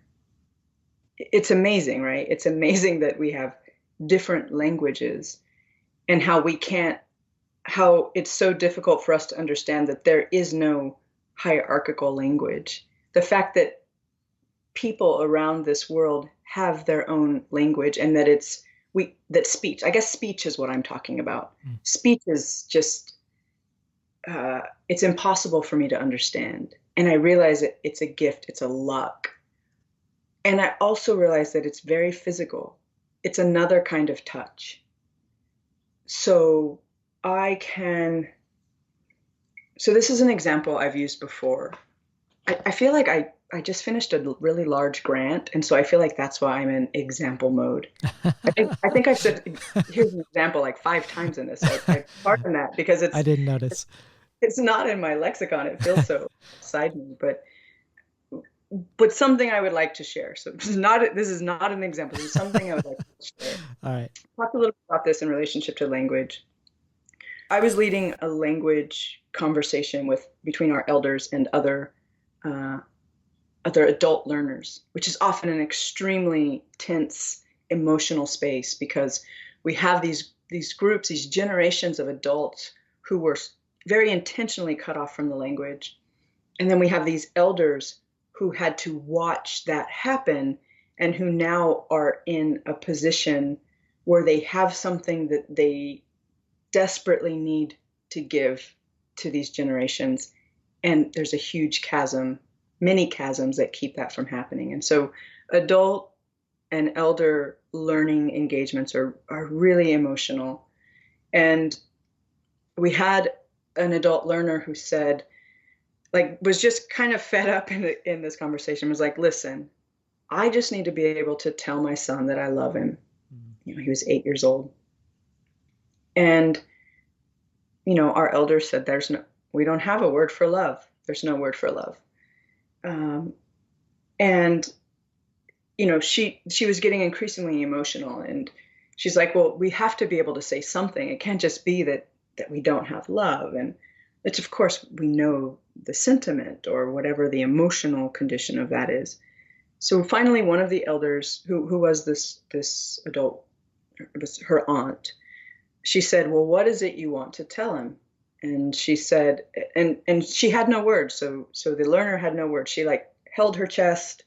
She made some like gestures, like between like where her son might be standing next to her, where there was nobody there, and like back to her chest. And she was crying because like she'd reached a point where she felt failed by language. She felt as like a failure in some ways to this language. She felt it was like challenging what it means to be Mojave and who we are.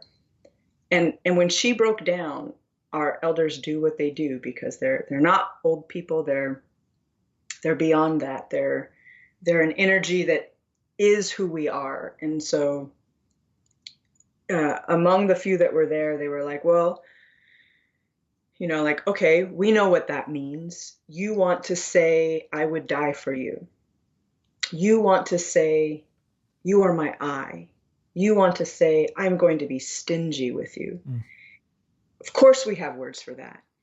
And so it was an interesting kind of moment, thinking about language and what it does. And so that was it was almost like a terrible meeting. And, you know, of course, but good things came from it, but everybody left with this additional wound in them. So later that evening, this adult learner came to my home, to my mom's house. I was staying with my mom at that point. I would drive to Phoenix and then come back and forth, but I was staying at my mother's. And so this woman came by and she's like, hey, do you think I can talk to your mom? And I was like, of course, but my mom can tell you if she can talk to you or not. So, you know, she came in and she talked with my mom. And she told my mom in a way that she wouldn't tell my elders, but she told my mom, she said, because she's a little closer in age to my mom, she said, you know, Bernadette, my father never told me he loved me. And she said, my mother never told me she loved me. And I don't want my son to grow up like that. And she's like, even when my father, you know, he died of a heart attack. She's like, even when he was getting wheeled into the emergency room and we were there, you know, by his bedside as they were pushing him up until the room where we couldn't follow him through, I kept telling him I loved him. I kept telling him I loved him, and he still never said it back. And my mom said, my parents never told me they loved me. And she said, but what was he like? Did he have any response? Like what? He said nothing. And my mom's like, well, maybe he couldn't say because he was sick. And she's like, no, he was speaking. He just didn't tell me he loved me back. And she said, he just kept squeezing my hands. He just kept squeezing my hand and my wrist and my arm. And so my mom said, you know, that's how they tell us they love us. She said, and because our language had been lost, we didn't have that word with us yet. And my mom was explaining, like, that's what her mother did and her grandmother, is they pressed the body, and that, you know, that was something beyond any word that could hold that. And so the next day we went to my elders, and I went to my teacher, Hubert, and I was asking him about that. And he said, you know, I haven't heard that word in a long time, but it's kavanam. And it's the way we press the body when you're sick, when you're a baby. And so there was a moment in that. And so we were able to bring kavanam back into our language because it had been missing for I don't know how long. But just kind of that notion that language is just one way. Speech is only one language, I guess maybe I'll say. If language is technology, speech is only one way of it. Print is only one way of it. And that it's not the body itself, right? It's not the body. It's an estimation of the body. It's a wish of the body. It's a possibility of the body. It's a thing the body has done, but doesn't mean it defines the body. And so for me, there's something about that power that our people know that speech can't carry everything. And so to hold the body, to hold the hand, to press it, to feel it beneath you, to remind it that you're there, touching it and holding it.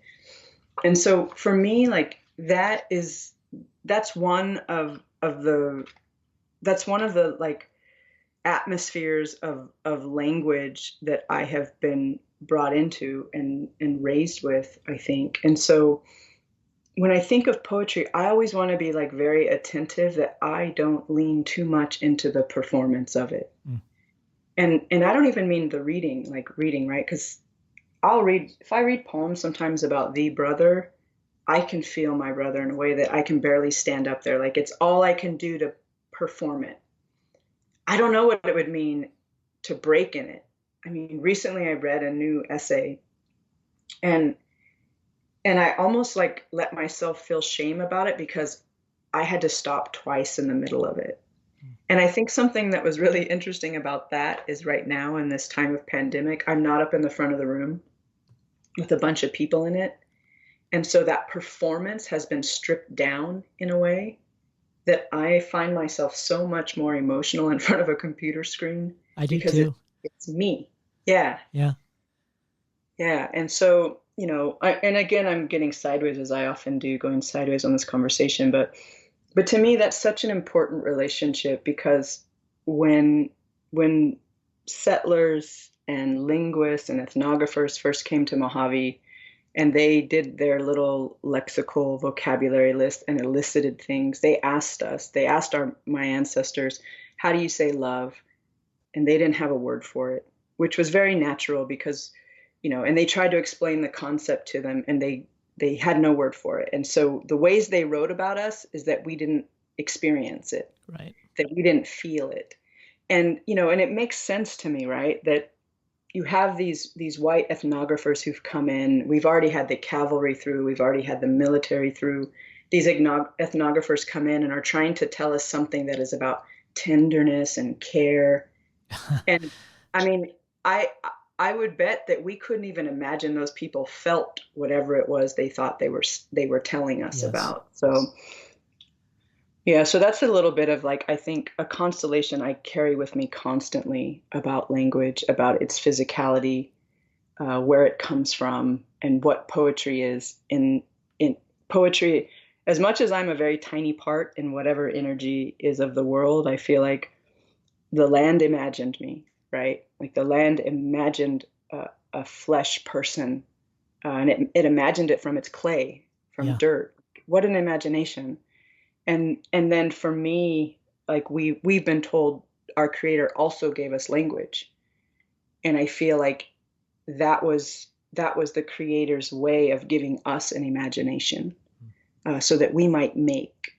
And I feel like we've made beautiful things and we've also made very horrible things.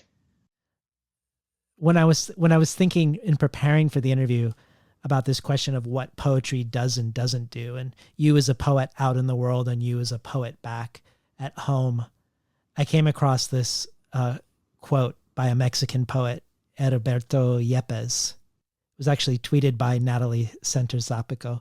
And I don't even know if this is a question, but I just thought this quote was so great and I wanted to read it. See if you had any thoughts. Viewing poetry in a time of crisis doesn't help put an end to the crisis. It only helps to make poetry, again, a possible solution, a praxis that can really mean something good for the culture it belongs to. He also says, viewing poetry in a time of crisis puts the emphasis on the time of crisis, erases the fact that the institution of poetry is part of the crisis, that poetry is in a crisis itself. Times of crisis help poetry hide its own crisis. I think instead of thinking how poetry can help in a time of crisis, think how poetry has collaborated for the production of a crisis, how that production of a crisis makes a culture risk itself and thus having to strengthen the strategies to perpetuate itself, using the institution of crisis as an excuse, to make poetry a possible measure, to make ourselves forget we live in cultures that are dying, cultures that want to kill. Well, first of all, his book is incredible. I don't know if you've read Transnational Battlefield. I haven't. Oh, so I think this is from Transnational Battlefield. And it might, but he also, this is where he moves. So it might be from something else. But I have a quote that I have a picture of. I'm trying to find it. I'm just looking through my phone. Yeah. So, okay. So this is, okay. I just took a screenshot. My students and I are like, have read him. So I had some, about me in English. I am possessed by the most powerful revolutionary force in the world today, the anti-American spirit. But I am written and I write in English. I too sing America's shit. And so, like, I mean, especially that idea of wanting to kill. So I'll use this kind of, I mean, I think he's also talking about something, I think he's talking about something deeper that American poetry is not strong enough for. So I want to say that first, because I think the questions that he's asking are about everything. They're about our lands and our lives and our languages. And I see the critique, of course, of American poetry itself. But I guess what that opens up, and I had this conversation, with my students when we were reading it, and we read it with Spring and All, William Carlos Williams' Spring and All, which I think is another incredible critique. And again, like critique, I don't know, we're always arguing about what critique means. I have always thought critique is an attention to, I think the ways I write poems about the brother is because I love him, and because it is a love that not only compels me to look and to touch with my eyes or my words, but it's also one that I very intentionally do so that I remember I love him. And so I think the critique of American poetry is really important. I think it's really easy to say American poetry is vibrant. It is all of these things. It's also very much Twitter. It's if we let it be, right? Like if we let it be.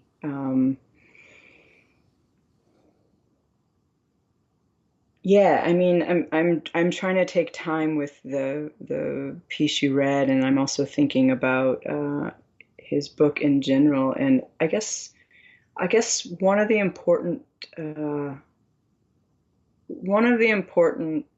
stakes he places before us or reminds us about is that I think anything we love and anything we do we also must question it in terms of our intentions and in terms of our capacities to understand it. And a big question is like, how do we not waste it? And I guess that's the thing that a lot of us are thinking right now in this time. It's a time of reset if we want it to be. It's a time of, even if we don't know how to do it, like, like for example, abolition is on everybody's minds, even though a lot of people can't imagine it. However, it has been imagined and it is being done. however, at the same time, if we're going to look only in what is, quote, the mainstream, of course we're not going to find it there. Right. You can't perform abolition. I mean, there are like a million conversations happening right now about it that do feel performative, like racial justice right now. We've talked a lot about how many schools are out there. I think there was a, quote, racial justice panel at my school that had 1,000 and some digital visitors. And then they did that. They marked the box that's very close to empathy, which is racial awareness, and then they move on and do what? And to me, I mean, there's some power structures, of course, that Yepes is pressuring, but I think for me, what I felt a lot of is the return to myself of what do I think poetry does?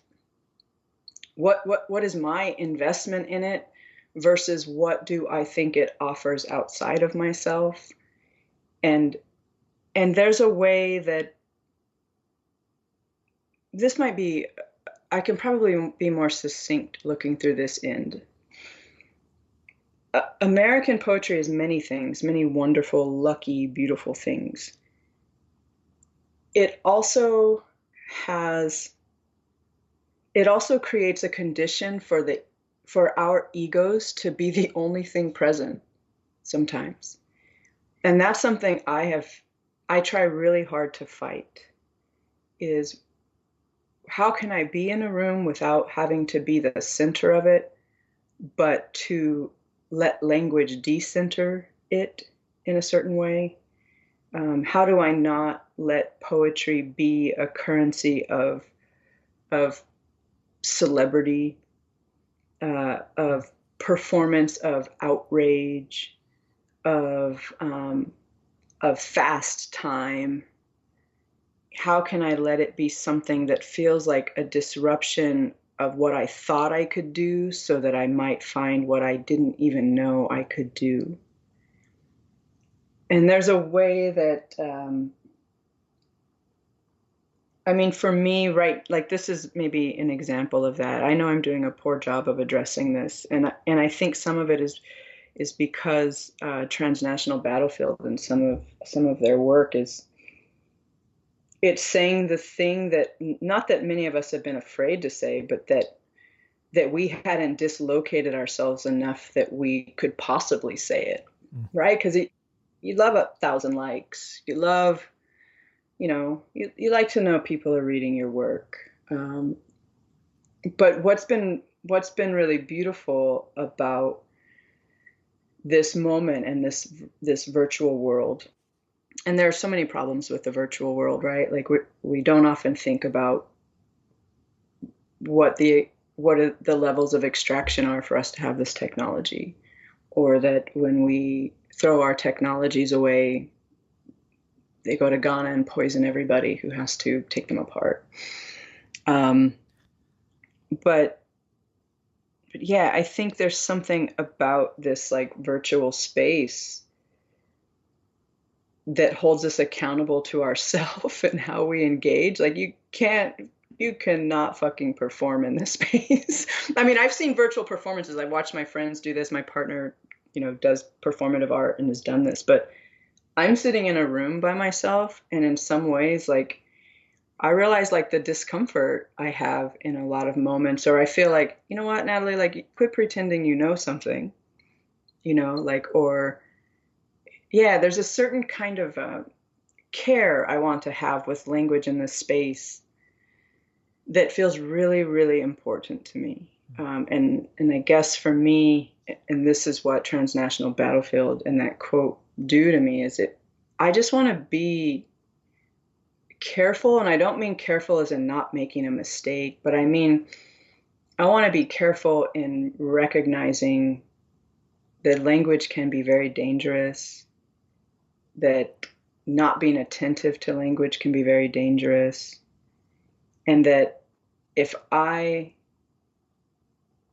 can come to it with a kind of intention and I can treat it like a kind of practice versus a product or a task that I have to do.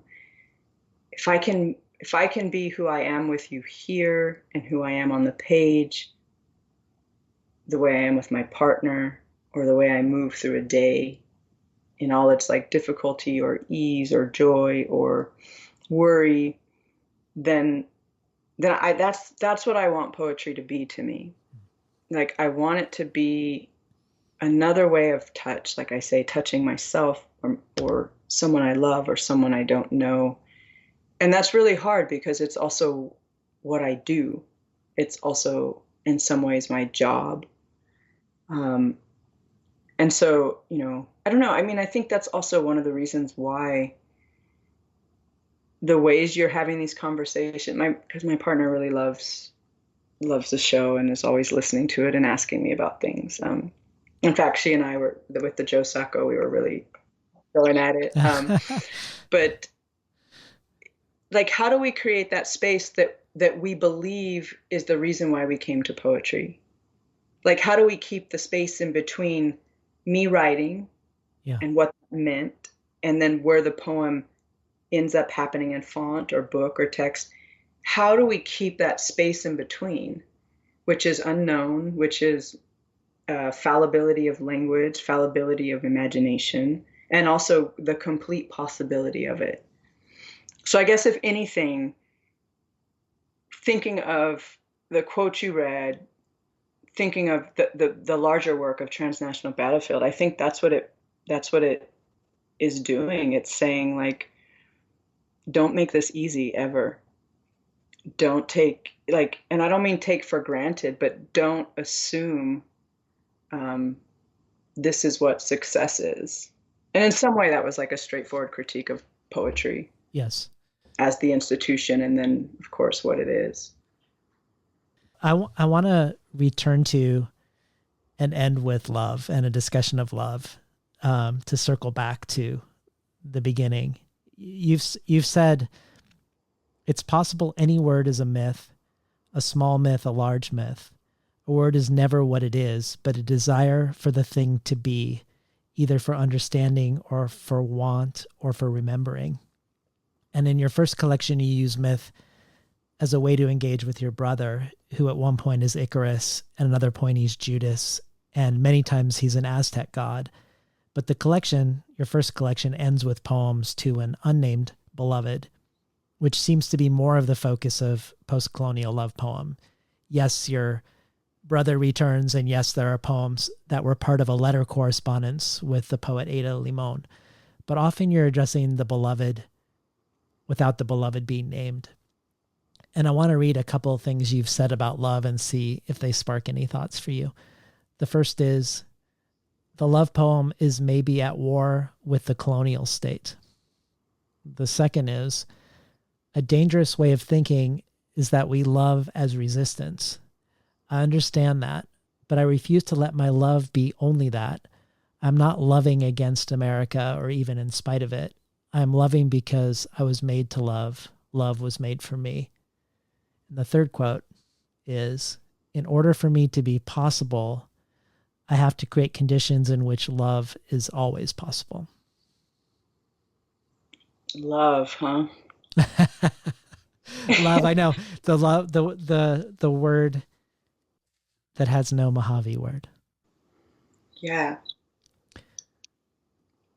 I use the word love a lot. I know it's something like poetically, you know, at least when I was younger, people were always telling me, "Oh, well, you don't, what do you mean by love?" And Well, I know you say you use the word hand a lot also, but the word that leapt out to me that I noticed repeating itself a lot was hip.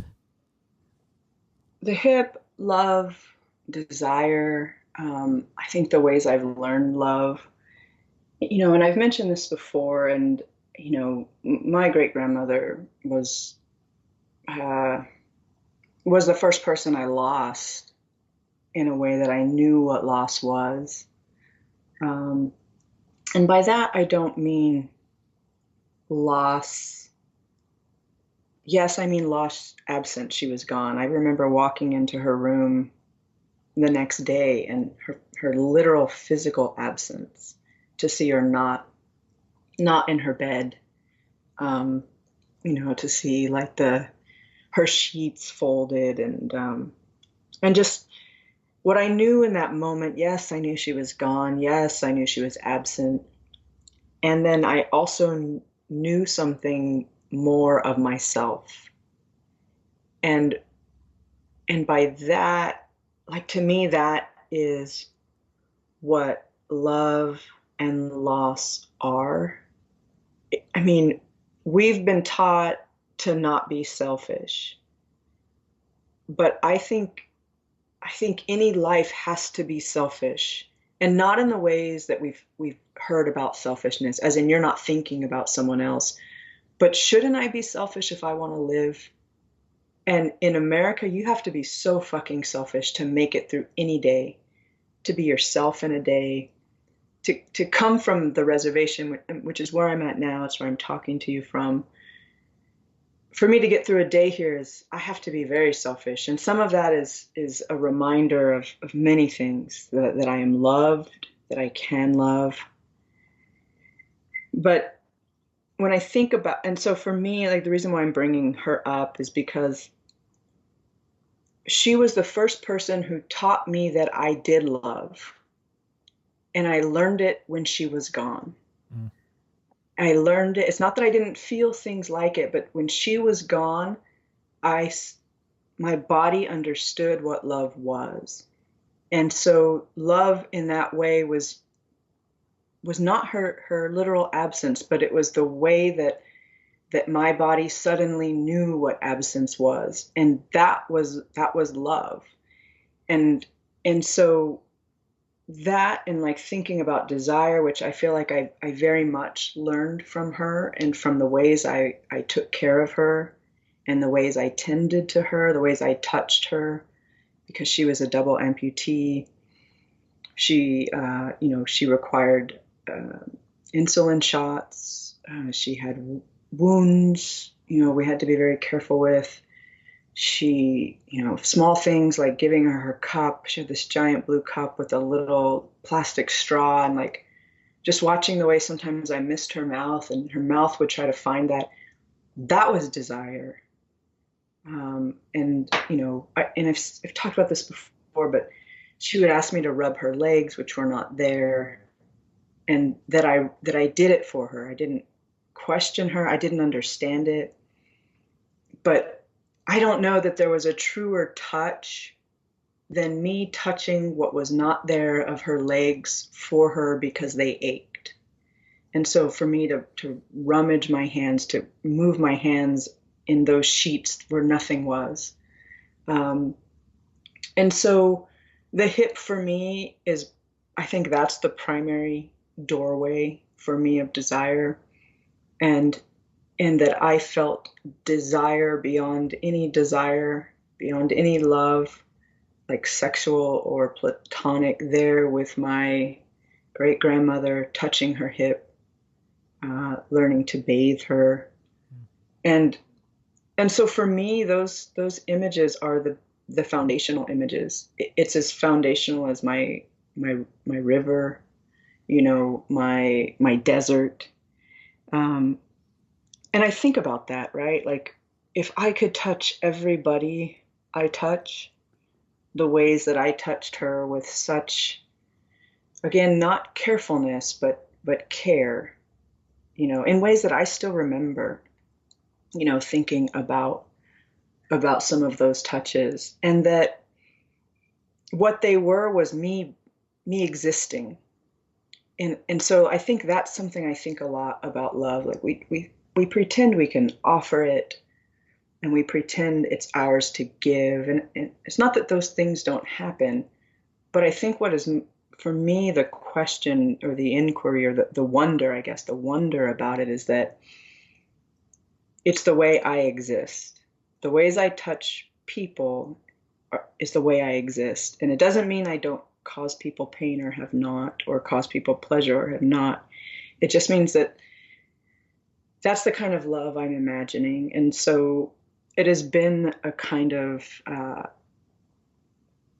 it's a,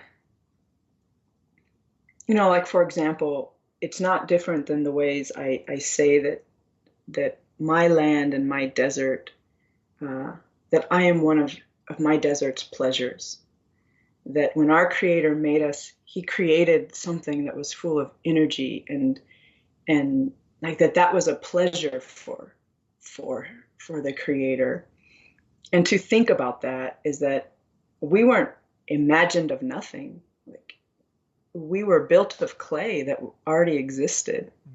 We were built of clay and water, and like, so to think of this like reorganizations of energy, and that love is something like that. The conversation I had with Ada was very much, I wanted to speak to Ada the way I feel about Ada. And when I feel about Ada, it's not different than the way I feel about my lover, my partner. Like, those feelings are the same, except we have learned to define the touches of those as different. And I'm, and so there's a way that I've tried to always move backward toward what I became through my relationship with my great grandmother, and what a generosity that was, to care for her. I recently, when right before the pandemic started, and so this is similar because you had mentioned like to love against the colonial state. So my grandmother was sick with diabetes. That's what killed her. That's what put her in that bed. I never knew her when she had legs, but my mother, right before the pandemic, like, we came back to my reservation in February because my mother had a diabetic ulcer, and it went into her bone, and her body went septic. So she had a bone infection. Her body went septic. They were thinking they might have to amputate her leg. And so she was scared. Everybody was worried. The pandemic was setting in. And so we came back to tend to her. And I remember, I remember my body. So it's like it's something that will never leave me, the same way some of my moments with my great grandmother will never leave me. We were there, and we have a very poor healthcare system, so we couldn't get anybody to come to the house. They were trying to, at that point, tell me I couldn't be in the room. And, there's a time when we were, like other people have been, outside the window to make sure things were going well. And my mother's, in some ways, natives, Mojaves, we were taught not to ask questions. So often she just let them do without critiquing them or asking for what she needed. But we wanted to bring her home. And so the nurse was like, you have to learn the debridement. I'm going to teach you how to clean this wound. And debridement is very violent, right? You're cutting away, like it's cutting. But I remember being there and thinking about that, and then having to do that for the first time to my mother. And I was saying this over and over again, and I mentioned it just in a written interview once, but what I had to tell myself the whole time that I was doing this is that, like, this is lucky. This is, one way I'm loving my mother. This is, and again, like, when I think of being against the colonial state, like, natives have diabetes for a reason. My mother had shitty healthcare for a reason. My great grandmother had shitty healthcare for a reason. And they were like very quickly like, we'll just cut your mom's leg off. And it was like, no, like, I'm going to fight for my, fight for my mother.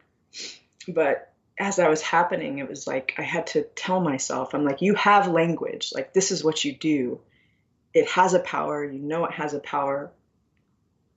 And this is more important than any poetry or poem you might write, but use it right now. And so I had to tell myself as I was doing that, like, this is lucky. This is my mother's body. This is me touching her. This is something I can offer her, and her body is offering me this. And this disease wants to live like anything else wants to live, the same way I want to live, the same way my mother wants to live, in the same way that I want her to live. And And so like I imagine myself even talking to the wound, like I here you are and here I am and now I'm touching you and yeah, and this is an energy we share and we're doing this together and I'm going to let you go and just it it was just like those are the moments, right, that say poetry is a lucky place I've been able to arrive at, and even luckier that I've been received there, right, that like small things to large things, like being able to meet you through poetry and being able to meet those people, like some of my best friends I've met through poetry. And then there's the lucky ways of just knowing, like, yes, my book's in conversation with people, it means something to people. And it's important for me to remember also that it's just one way, it's one lucky way I can move through a day. I can, like, that I could tend to my mother, and in some ways it was, not a great poem, but that was the way that I touched her. That was poetry. It's the same way I craft something on a page. And so, for me, those are the moments when I don't have to, yes, I'm using English, but I don't have to do this against America. I don't have to prove myself to America. And that's hard to do, right? And sometimes I do, I engage it. But for me, like that painful moment, which for me again was very selfish, right? Because I can't imagine losing my mother. And then I didn't want her to be in pain. And then, but that's a moment where I realize again, sometimes for the first time, sometimes just to return myself to it, that yeah, we do find joy against these things. I grew up on a reservation. I know what it means to live despite. And then I also realized the importance of not subscribing to going through this nation to be happy. And I guess that's some of what I'm thinking about when we were talking about participation, in that I mean, yes, this is a nation. I do think there are other iterations of ways we can live together, not as even one, but very differently to live together. And so the ways I'm trying to build my poems right now, or to use poetry to help me think, is that I'm not asking the state for permission. I'm not asking for the state to see me or to love me or to tell me that I'm good. And some of that involves trying to build spaces or offer spaces or find spaces where that happens. Poetry sometimes is that. And then, as Yepes said, sometimes it's not that. Yeah, and I've gone a little sideways with that, but I, yeah, that's how I feel. I mean, I guess that's always one of my big questions with it is, our natural conditions were pleasure. Our natural conditions were care and tenderness, and not without violence. I think violence has always been here. I think violence is many different things. And yet now that we are here under these different occupations, I don't think, for example, democracy is my savior, and I don't know that democracy has a place for me. I think I've learned to, Fred Moten talks about this, right? Like we learn, we adapt, we learn to move within it, which maybe sometimes feels subversive to us and other times doesn't. But yeah, I want to find ways to move in language and outside of those things without pretending that I could ever be their version of what they think life is, which is a human. And again, as I said before, I don't know what I'm willing to sacrifice for that to happen. That's I guess the big pandemic question for me the rest of the time. So could we go out with one of your letter poems to Ada Limon from the Desire Field, and then also a poem that Rachel Eliza Griffiths suggests is also a love poem despite its title, Grief Work. So these poems with Ada were the first poems where I actually addressed my anxiety, partly because I was speaking to a beloved, not an audience or not even a page. So, from the desire field. I don't call it sleep anymore. I'll risk losing something new instead, like you lost your rose and moon, shook it loose. But sometimes when I get my horns in a thing, a wonder, a grief, or a line of her, it is a sticky and ruined fruit to unfasten from, despite my trembling. Let me call my anxiety desire, then. Let me call it a garden. Maybe this is what Lorca meant when he said, Verde, que te quiero verde.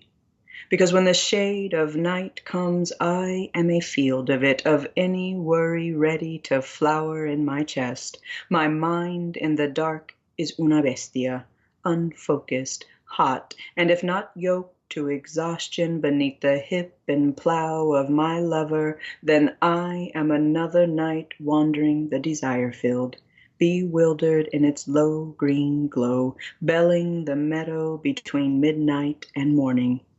Insomnia is like spring that way, surprising and many-petaled, the kick and leap of gold grasshoppers at my brow. I am struck in the witched hours of want.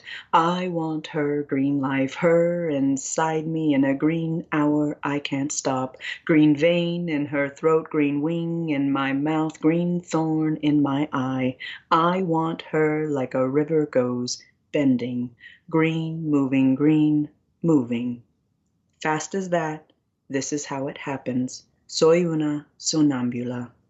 And even though you said today you felt better, and it is so late in this poem, is it okay to be clear to say, I don't feel good? To ask you to tell me a story about the sweet grass you planted and tell it again or again until I can smell its sweet smoke leave this thrashed field and be smooth. And then, and this poem in some ways is very like Rachel Eliza, I call her Eliza. Rachel Eliza is very much in this poem, and we begin in talking about grief, the grief she suffers, and the grief she carries, and with the loss of her mother, and just thinking about about the love, what love and desire are in the midst of trying to hold a grief with somebody. Grief work. Why not now go toward the things I love? I have walked slow in the garden of her, gazed the black flower dilating her animal eye. I give up my sorrows the way a bull gives its horns, astonished, and wishing there is rest in the body's softest parts. Like Jacob's angel, I touched the garnet of her hip, and she knew my name, and I knew hers. It was auxochromo, it was chromoforo, it was Eliza. When the eyes and lips are brushed with honey, what is seen and said will never be the same. So why not take the apple in your mouth in flames and pieces straight from the knife's sharp edge? Achilles chased Hector around the walls of Ilium 3 times. How long must I circle the high gate between her hip and knee to solve the red gold geometry of her thigh? Again the gods put their large hands in me, move me, break my heart like a clay jug of wine, loosen a beast from some dark long depth. My melancholy is hoofed. I, the terrible beautiful lampone, a shining devour horse tethered at the bronze manger of her collarbones. I do my grief work with her body, labor to make the emerald tigers in her throat leap, lead them burning green to drink from the deep violet jetting her breast. We go where there is love. to the river on our knees beneath the sweet water. I pull her under 4 times until we are rivered, we are rearranged. I wash the silk and silt of her from my hands. Now who I come to, I come clean to, I come good to. Thank you so much for being on the show today, Natalie. No, gracias for having me and for the time and, generosity to just wander alongside you. Yeah, I could have done 2 more hours. I know we're going it's already a marathon, but we'll have to save it for another visit. This is my elder Mojave time, so I hope it's not too difficult to edit me here and there. No, no. It was actually more difficult to skip over so many questions that I'll leave unasked for today and imagine a future encounter together. Yeah, for sure. Yeah, again, gracias, David. I really appreciate, and way outside of me, just this is such a wonderful field that you've offered that we all have the luck to move in and just listen, and it feels like a whole different time that you've altered for us. So I appreciate that. Yeah. I'm wishing you and your beloveds love and health, and yeah, we'll talk soon. We were talking today to the poet Natalie Diaz, the author of Postcolonial Love Poem from Grey Wolf. You've been listening to Between the Covers. I'm David Naiman, your host.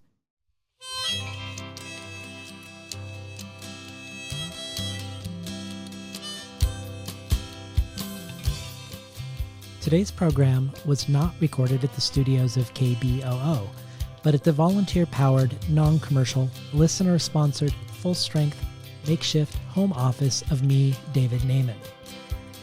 For the bonus audio archive, Natalie Diaz contributes a reading from and a discussion of Jorge Luis Borges' Book of Imaginary Beings. This joins bonus audio from Nikki Finney, John Keane, Matilda Bernstein Sycamore, C.A. Conrad, N.K. Jemison, Ted Chang, and many more. To learn about subscribing to the bonus audio or other potential benefits of becoming a listener supporter of Between the Covers, head over to patreon.com/betweenthecovers. Or, if you prefer a one-time donation, you can do so via PayPal at tinhouse.com/support. I'd like to thank the Tin House team, Elizabeth DeMeo and Elisa Ogie in the book division, Jacob Valla in the art department, Yashwina Cantor in publicity, and Lance Cleland, the director of the Summer and Winter Tin House Writers Workshops. Finally, I'd like to thank Imre Lodbrog and Barbara Browning for creating the outro. Their album Imre Lodbrog A Sapatita Me can be found on iTunes, and Barbara Browning's trove of ukulele covers can be found at soundcloud.com/Barbara Browning.